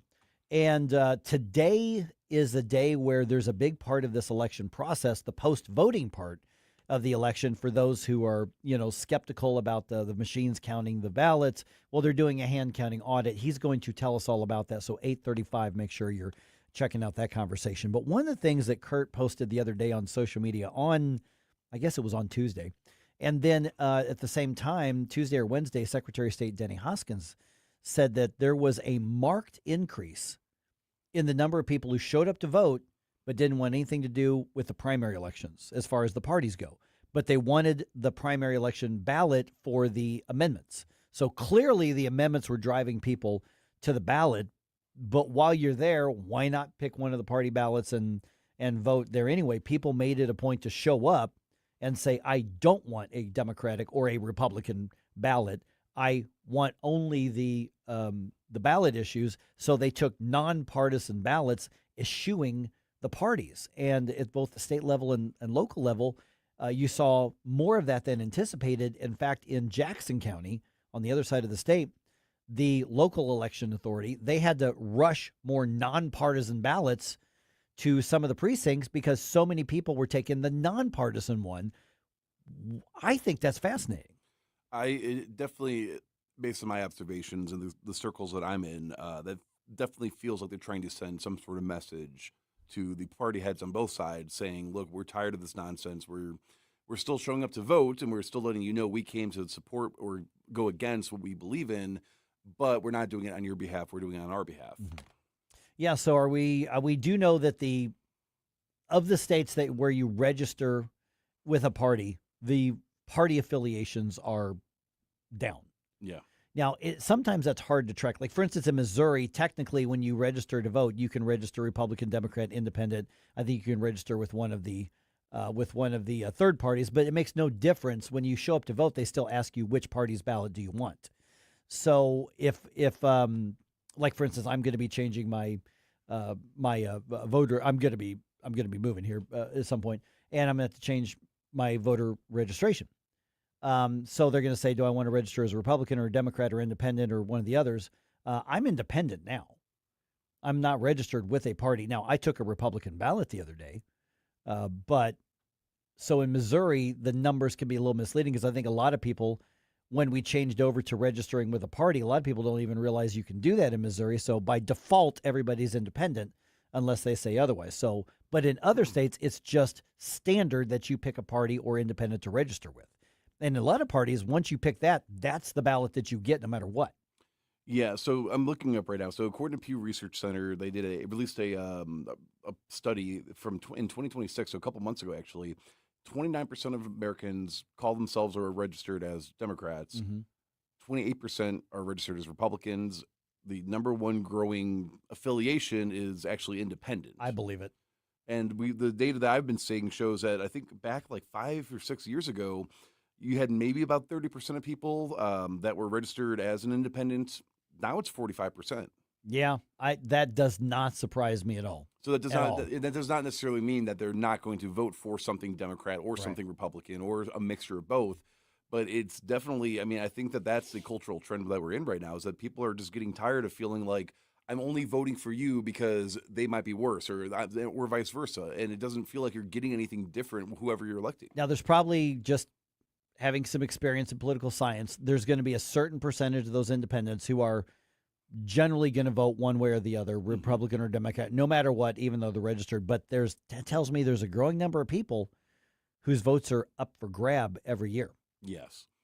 But the issue with that, of course, is we only saw, 31% of Missourians show up that are able to vote? Well, it was in St. Charles County. I think Kurt said, 36, but statewide it was about 32, 33. Yeah, so safe to say about one third About of the about a people third, yeah. that could vote showed up. But even then, I mean, I think he said 10% of them were asking for nonpartisan in St. Charles County. Yeah, so I mean, 10% of 1/3 doesn't sound like a lot, but when you actually have to get more ballots out there, how many of the people that did not show up might actually show up the next time around? Right. And I mean, I'm not encouraging anybody to, but when 60% of people don't show up, that 60% could have drastically changed the entire outcome of everything. Without a doubt. And so that's a lot more votes that are in play, because I think a lot of people are increasingly growing frustrated with the parties themselves. Now, that could go either way.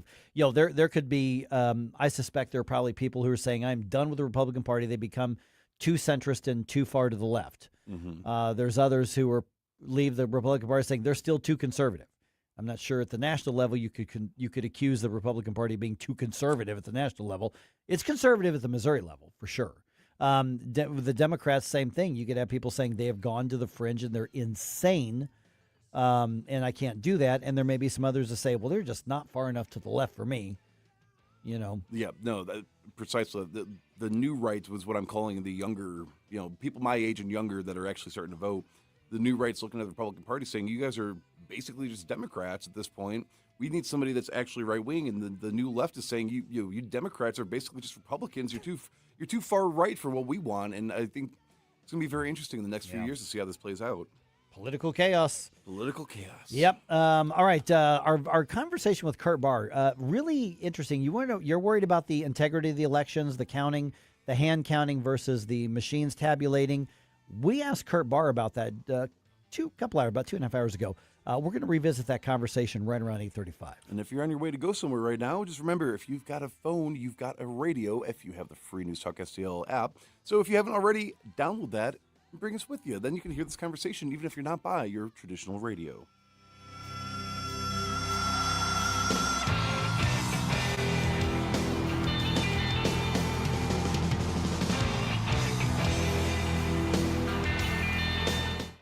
From the News Talk STL Weather Center. I'm meteorologist Shane Scotch with your first alert forecast. We're going to be tracking highs towards the upper 80s, an increase in our humidity. A few isolated showers and storms possible later on this afternoon, this evening. For the most part, a lot of us remaining dry into Saturday, 90 degrees, partly sunny skies. It feels like temperature close to 100 degrees.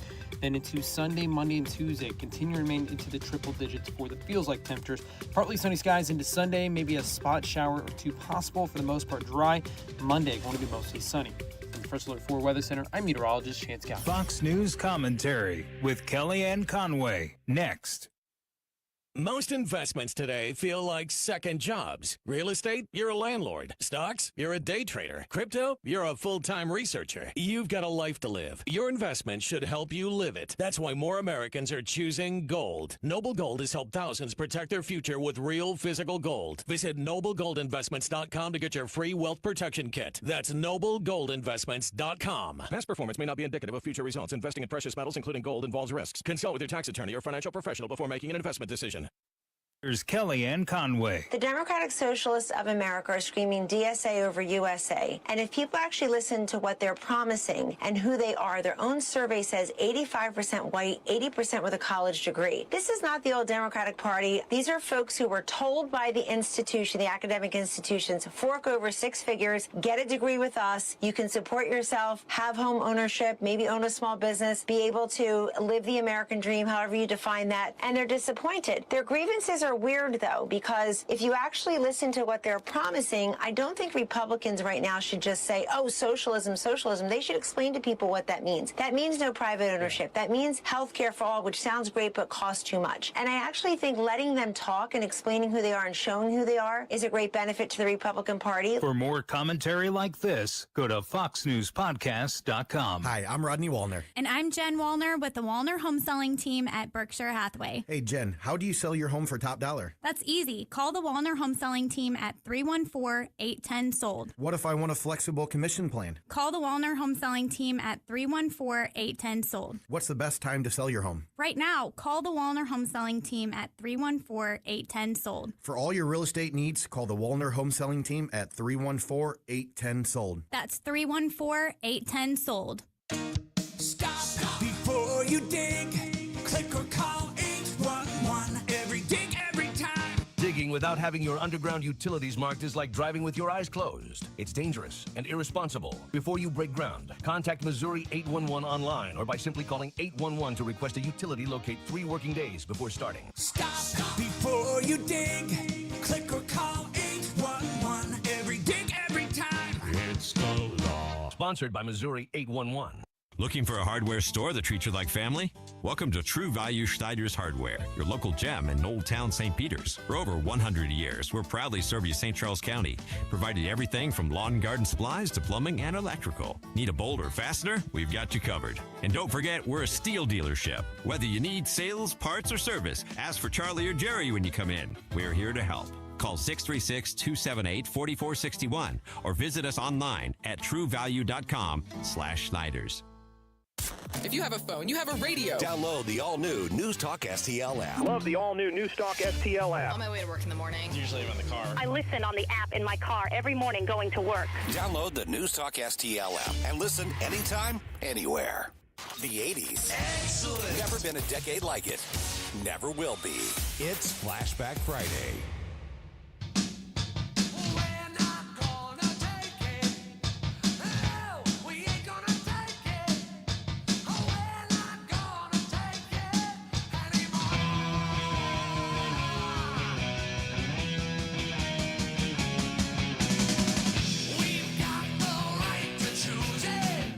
Hi, it's Randy Tobler here.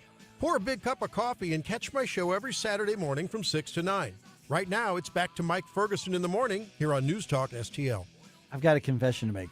When you did the theme, you're like, okay, fight songs, comeback songs.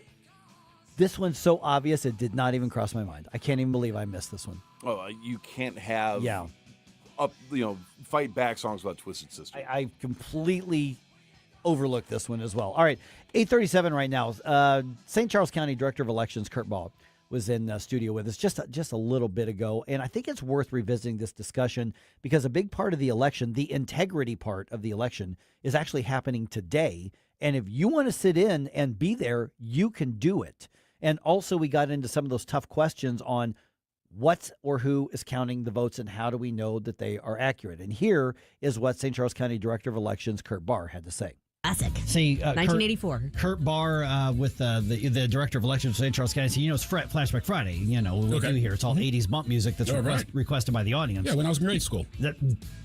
You did not have to go there. I threw that out there. I know he's within arm's reach. I could punch him, but it probably wouldn't make for. Yeah, you're on camera. We're thinking about back to school, and I'm thinking Blackhurst Elementary School in St. Charles. And Jerome was asking for what are those comeback songs, those fight songs, because around the state, conservatives took kind of a thumping on some things, without a doubt. So that was a fun one. Here's a fun fact: Patty Smythe was reported to be the first choice for Van Halen after David Lee Roth left the band. Mm-hmm. They wanted her. And she did an interview, said, my husband and I just had a baby. She's like, I can't go, do a world rock tour, And so then, good choice, Patty. Then Sammy Hagar ended up becoming the lead singer of Van Halen when Patty Smythe turned it down. Wow. I just want to say for the record, I was not in college when this song was out. I was in high school. There you go. In 84, I would have been in junior high, I guess. Yeah, so, I know. I'm the old one. Just say All right. Well, we just referenced Kurt Bahr for the Director of Elections for St. Charles County. Voter turnout. I'm always kind of amazed by this. You made your prediction of what the turnout was going to be. Secretary of State Danny Hoskins.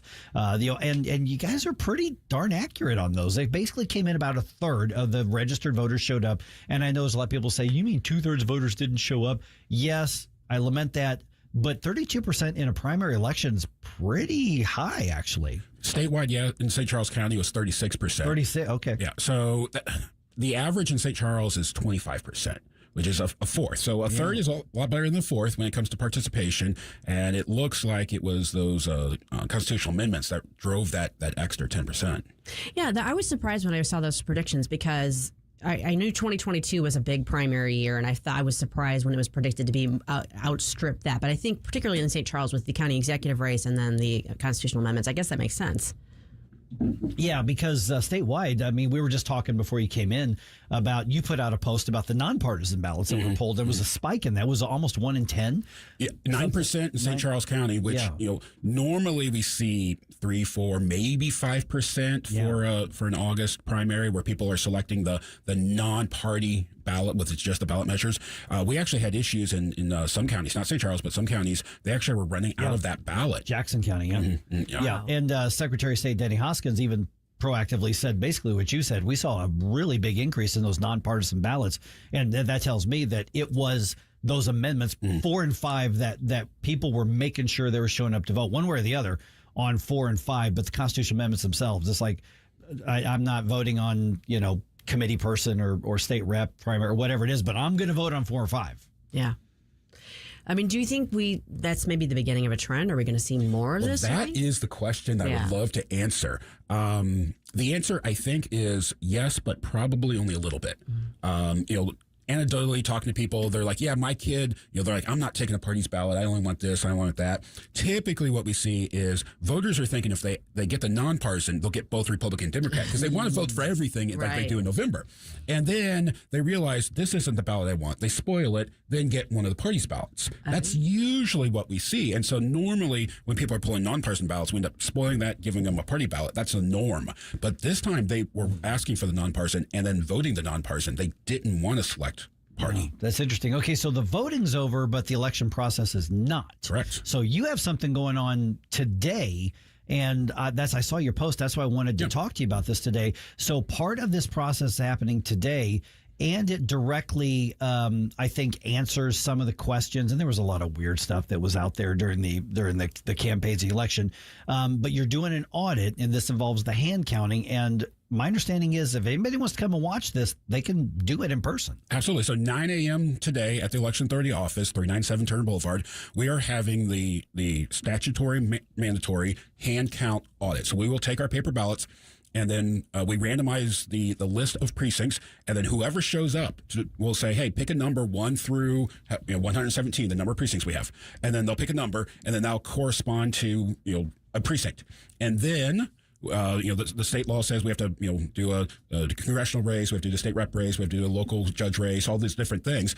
And then because it's a primary election, then we'll flip a coin. Now, are we going to do a Republican or Democrat ballot or whatnot? And then, we'll do one of the 4 statewide petitions, and then we will randomly pick these precincts, and then we'll hand count those ballots from that precinct on that race, and then we'll compare that to the election night totals that were reported and show that what we reported election night matches the hand count audit.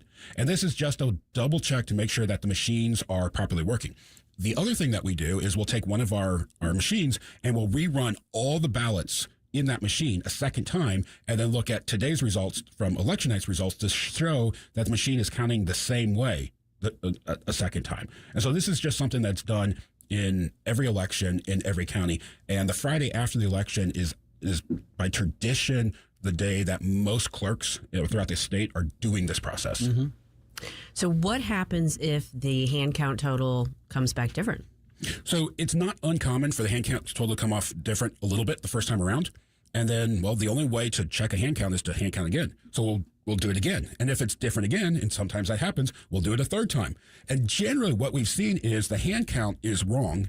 And then by the time they've done it 2 or 3 times, they finally get to a number where the team is like, yep, this is finally the right number. They compare it to what the machine has, and like, oh, lo and behold, the machine was accurate the first time around. Mm-hmm. Yeah, and that's one of the things I think a lot of people don't like to hear that. But across the country, when they've run tests on these things, I'm not talking about the electronic voting. I'm talking about tallying physical paper ballots. Because that's the thing people need to understand in Missouri. Paper ballots are the law. Ballot readers. Yes, they're paper ballots. And maybe unless you've got a disability, but we're talking for almost even those machines still produce a paper ballot. So that it depends on which machine you have. In St. Charles County, the one we have looks kind of like a long receipt. But then over in Lincoln County, the one they produce looks more like a normal ballot. Okay. But either way, when you're using those ADA compliant machines, you're still printing a paper ballot, and then that paper ballot's put through the reader just like a hand filled out paper ballot. But what we found over the years, and I know that there's going to be people who don't want to hear this, the machines tend to be more accurate than the human counting. And I know we don't, I don't like that that's what we found, but that's generally what we found across the country in blue states and in red states and in blue counties and red counties. And but talk about the importance of still having the hand count audit of this, because, obviously, you're the opponent you just defeated was like all hand counting, all kind of stuff. And I said, yeah, that sounds really, really populist, but it's less accurate. Exactly. So the process we have where we have the paper ballots that are counted by the machine, which is effective and efficient. And then we follow up with that audit and we say, hey, let's take a look. It's trust but verify even with the election machines. And then if there were a massive disagreement between this hand count today and the machines, well, then there are processes in place to look further into the election to say, is there something else going on with the election? Was there something wrong with that one machine or something else with the election? So our friend Monty from Rumble says, how do you ensure that the machines are not going to be hacked afterwards? Or how do you find poll workers that you can guarantee are not going to cheat by maybe double scanning a ballot or tampering some other way with that? So one, this is all done in public. That's why we're inviting people to come and watch the process, so they can see, hey, this person's counting, this person's recording. You can watch them do that, so you know that they're not cheating. We also, everything that we do is bipartisan. So these teams are bipartisan teams, and the idea there is that one team is checking, making sure the other one's not cheating. So we do that, and then the other thing is that we have the tape, the readout from Election Day. So we know kind of like a starting point, this is the number we are expecting to see. And if it's off, well, then we're going to do it again and again, and we're going to figure out why is it off. Is it off because, they were just grossly miscounting or cheating? Was it off because the machine was in fact broken and we have a bad result, or what the case may be? What I have found in the 8 years I've been the election director is when the hand count is off the first time around, it's usually only by a little bit, it's human error. Because people aren't good at repetitive, consistent tasks over and over again. We're more creative than that. And that's why we've created machines to do so many of the repetitive tasks that we need. But we like this ability to be able to test the machines, to test the system, and prove it's accurate, so that we know that, yes, we programmed it correctly. But as far as the hacking, our machines are not connected to the internet in any way. The only way to program the machines is to have physical access, which is why our chain of custody procedures for our machines is so important, which is why we have, a secured area within a secured area to store the machines, which is why, anytime we're in that area, it's a bipartisan team who are programming the machines. And so, we protect the integrity of that process by physical security as much as, just the other processes that we have. I know personally when I've gone to vote, regarding, I don't know if this is what Monty was asking, but when you actually put the thing into the machine, every time there's been somebody there, they will not touch it. I'm like, okay, here's my ballot. They'll go, okay, well, just put it right in there. Yeah. And I think that sounds like that is probably a policy thing where I'm the one putting it in, not them. Right. Yeah. So election judges are there to assist the voter. They're not there to help the voter vote, right? And so, even if somebody's blind and they don't want to use the machine, they say, no, I want you to read the ballot to me or even record my totals. It has to be done in a bipartisan manner. The two judges checking each other, making sure that we're voting that voter's ballot correctly. But most people will bring an assistant. But our election judges, we don't even really want to look at the ballot to see how you are voting. If there's an error, if a voter overvoted, the machine kicks it out saying, hey, you overvoted. You want a chance to spoil this ballot, vote a new ballot. All we're really trying to see is, what is that error code? Did you kind of jam the paper a little bit? Did you overvote? We want to explain that issue to you. Okay, it looks like you overvoted on this amendment. You vote yes and no. You want to spoil that. And so that's all we're trying to do. We don't want to touch anybody's ballot so that the voters completely independent. The secrecy of their ballot is paramount. Were there any races in St. Charles that were close enough that there may be an actual recount? No. we had such wide turnout in all of the elections. There is no within 1% that would necessitate a court-issued recount for that reason. And then statewide, the 4 ballot measures were so broad. Now, in Jefferson County, there was a 3-way race. For we did see that. Yeah. They all got 33% plus a few. Yeah. So that's going to be kind of interesting. That is going to be interesting. So when Jefferson County does their hand count audit, they will have to pick that race and hand count one of those races just because it's tight. Yeah. Now, whoever came in second can sue for a full recount. I don't know if they will or not, but they have the legal right to do so. Yeah. Okay, we're a little over time, but last question here. Kurt Bahr, St. Charles County Director of Elections. Then I want to remind people, because you don't have to make a reservation. You can just walk out and show up and watch this process today, right? Yeah, absolutely. Doors are open. It's the same place everybody goes to absentee vote. 397 Turner Boulevard. Starts at 9 a.m. It takes hours, so bring comfy shoes, or and then be prepared to watch. Or you're allowed to leave if you get bored, because it's really not. The only thing more boring than hand counting a paper ballot is watching a team hand count a paper ballot. You're not going to have like a Twitch stream set up so people can watch. No. Okay, so was there anything that you saw in St. Charles County where you say, okay, before November we need to tweak that, or something we need to improve upon, or did things run essentially as they were supposed to? The process on our end ran really smooth. Where we saw some problems was actually electioneering. I had candidates were putting T-posts through sprinkler systems as polling places, which is obviously problematic. Issues with one candidate's person trying to intimidate another candidate's person, and those types of issues. So the issues that I had to deal with were outside the polling place, not inside the polling place. And so we'll try to work to see if we can, have a little bit better communication with the candidates and their teams of electioneerers, outside to try to have a nicer November election. A nicer gauntlet as you're walking into it. All right. Hey, Kurt, thanks so much. Appreciate that. And I know you got stuff to get to. It's a busy day. The election's not over. The voting's over, but the election's not over here at this point. All right. Thanks for having me on. You got it.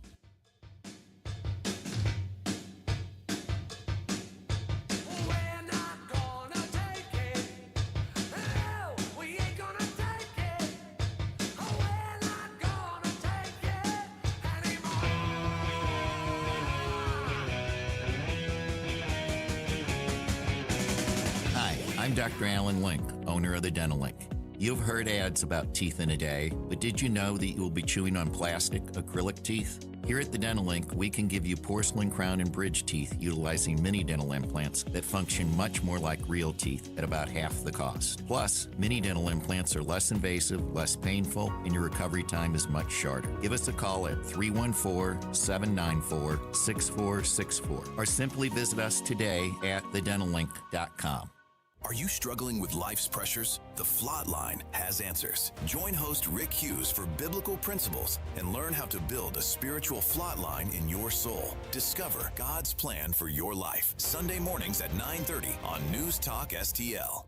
Summer is here at Daniel's Farm and Greenhouses on Juggerman in St. Peters. Discover our breathtaking 55,000 square feet of greenhouses featuring 8,000 hanging baskets, hundreds of perennials, and 100,000 pots of colorful annuals. From vegetable plants to premium grass seed, mulch to herbs, our knowledgeable staff is ready to answer all your questions. Start spring off right with pansies, potted tulips, and everything your garden craves. Daniel's Farm and Greenhouses. Visit us today on Juggerman or online at danielsfarmandgreenhouses.com.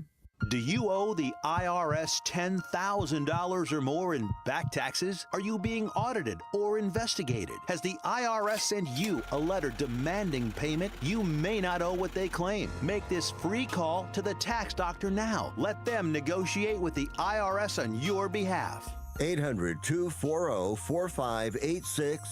800-240-4586. That's 800-240-4586.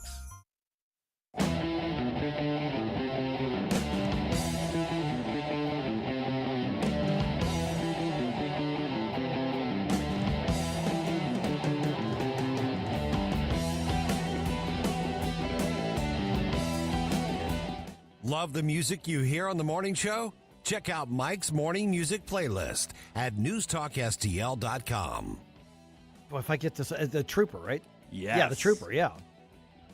Classic Iron Maiden.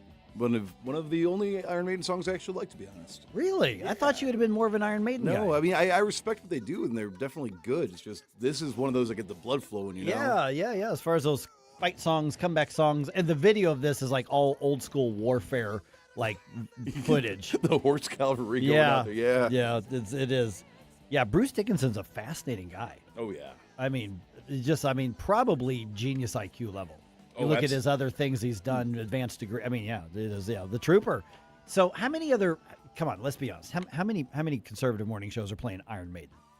I was going to say, we've played some Motorhead in the past. I mean, we played Devo. We played like Rammstein. Who else out there is doing that? Nobody. Just us. That's right. Okay, we got, a few minutes left here? Okay, so U-City's government is under a cyber attack, or they were. We'll tell you about that. And will Anthony Fauci face any criminal prosecution? Well, that's in the hands of the DOJ. Let's sneak in one final news dump of the week. The Morning News Dump, brought to you by Great American Divers. The Morning News Dump. Are you joking? Is this a joke? Listen, folks. The Morning News Dump. Okay, also, quick note, 1 week from today, next Friday, we are doing the show from Mario's Donuts on Mugi Road in St. Peters. And by that, he means he and Susie. That's right. You'll still be part of the show. We'll bring you back some donuts. Okay, then right, I won't hold against you. But we are there 5:30 to 9. I'll actually be there earlier, but we're going to be at Mario's next Friday. So come on out and join us for the show here. All right, University City's government weathers a long-running cyber attack. City officials say the attack started on June 19th, and it targeted their online bill payment process and some online services, things like access to records you need to look up, maybe some things for permitting. In a statement to the media, City Manager Brooke Sharp says no personal information was compromised during the attack, although it did disrupt some city services at times, as you would suspect. They referred to it as being contained, is what they called that. No word yet on who is responsible for that. Hopefully it wasn't OpenAI again. They have no idea. I mean, law enforcement's been involved in this, and they're trying to look into it. But good on you, city's government. If they're clearly their IT stuff was set up solid enough. I mean, if it turns out that there really was no compromised data, then that's remarkable to come under that long of an attack and still defend the critical stuff. And I know it's a pain in the neck, but every time you hear something like this, it might be a good time to reevaluate your passwords. Oh, yeah. Yep. All right, the Senate Homeland Security and Governmental Affairs Committee, as you know, voted on Thursday along party lines to hold Anthony Fauci in contempt of Congress for the way that he invoked the Fifth Amendment, and he refused to answer questions at a hearing this past week. Chairman of the committee is Senator Rand Paul, and he says it's actually not about Fauci's actions necessarily during the COVID-19 era. We are voting on whether a witness who has received the benefit of a sweeping federal pardon can be ordered by this committee to answer questions and then defy that order without consequence. And Democrats are saying, among other things, well, now that there's so many different states trying to prosecute Anthony Fauci, well, this is why he did the Fifth Amendment, and so we'll see what the DOJ does. It was referred to the DOJ. It's up to them to prosecute or to not prosecute. A statement from Senator Mitch McConnell's office says that the 84-year-old was released from the hospital and is now doing a physical therapy regimen at home, or released from a rehabilitation center. His office says he suffered a fall in mid-June. We found out about it in July, and then he developed pneumonia while in the hospital. At least that's according to the statement from the office. He is not running for re-election. Okay, Cardinals back at home tonight. They were on the road for a couple of series. Now they started one at Busch Stadium against the Rockies. First pitch for this one is going to be 7:05. This is one of those games that's going to be on free broadcast TV, so our friends at KMOV have that story. Coverage starts right around 6:30.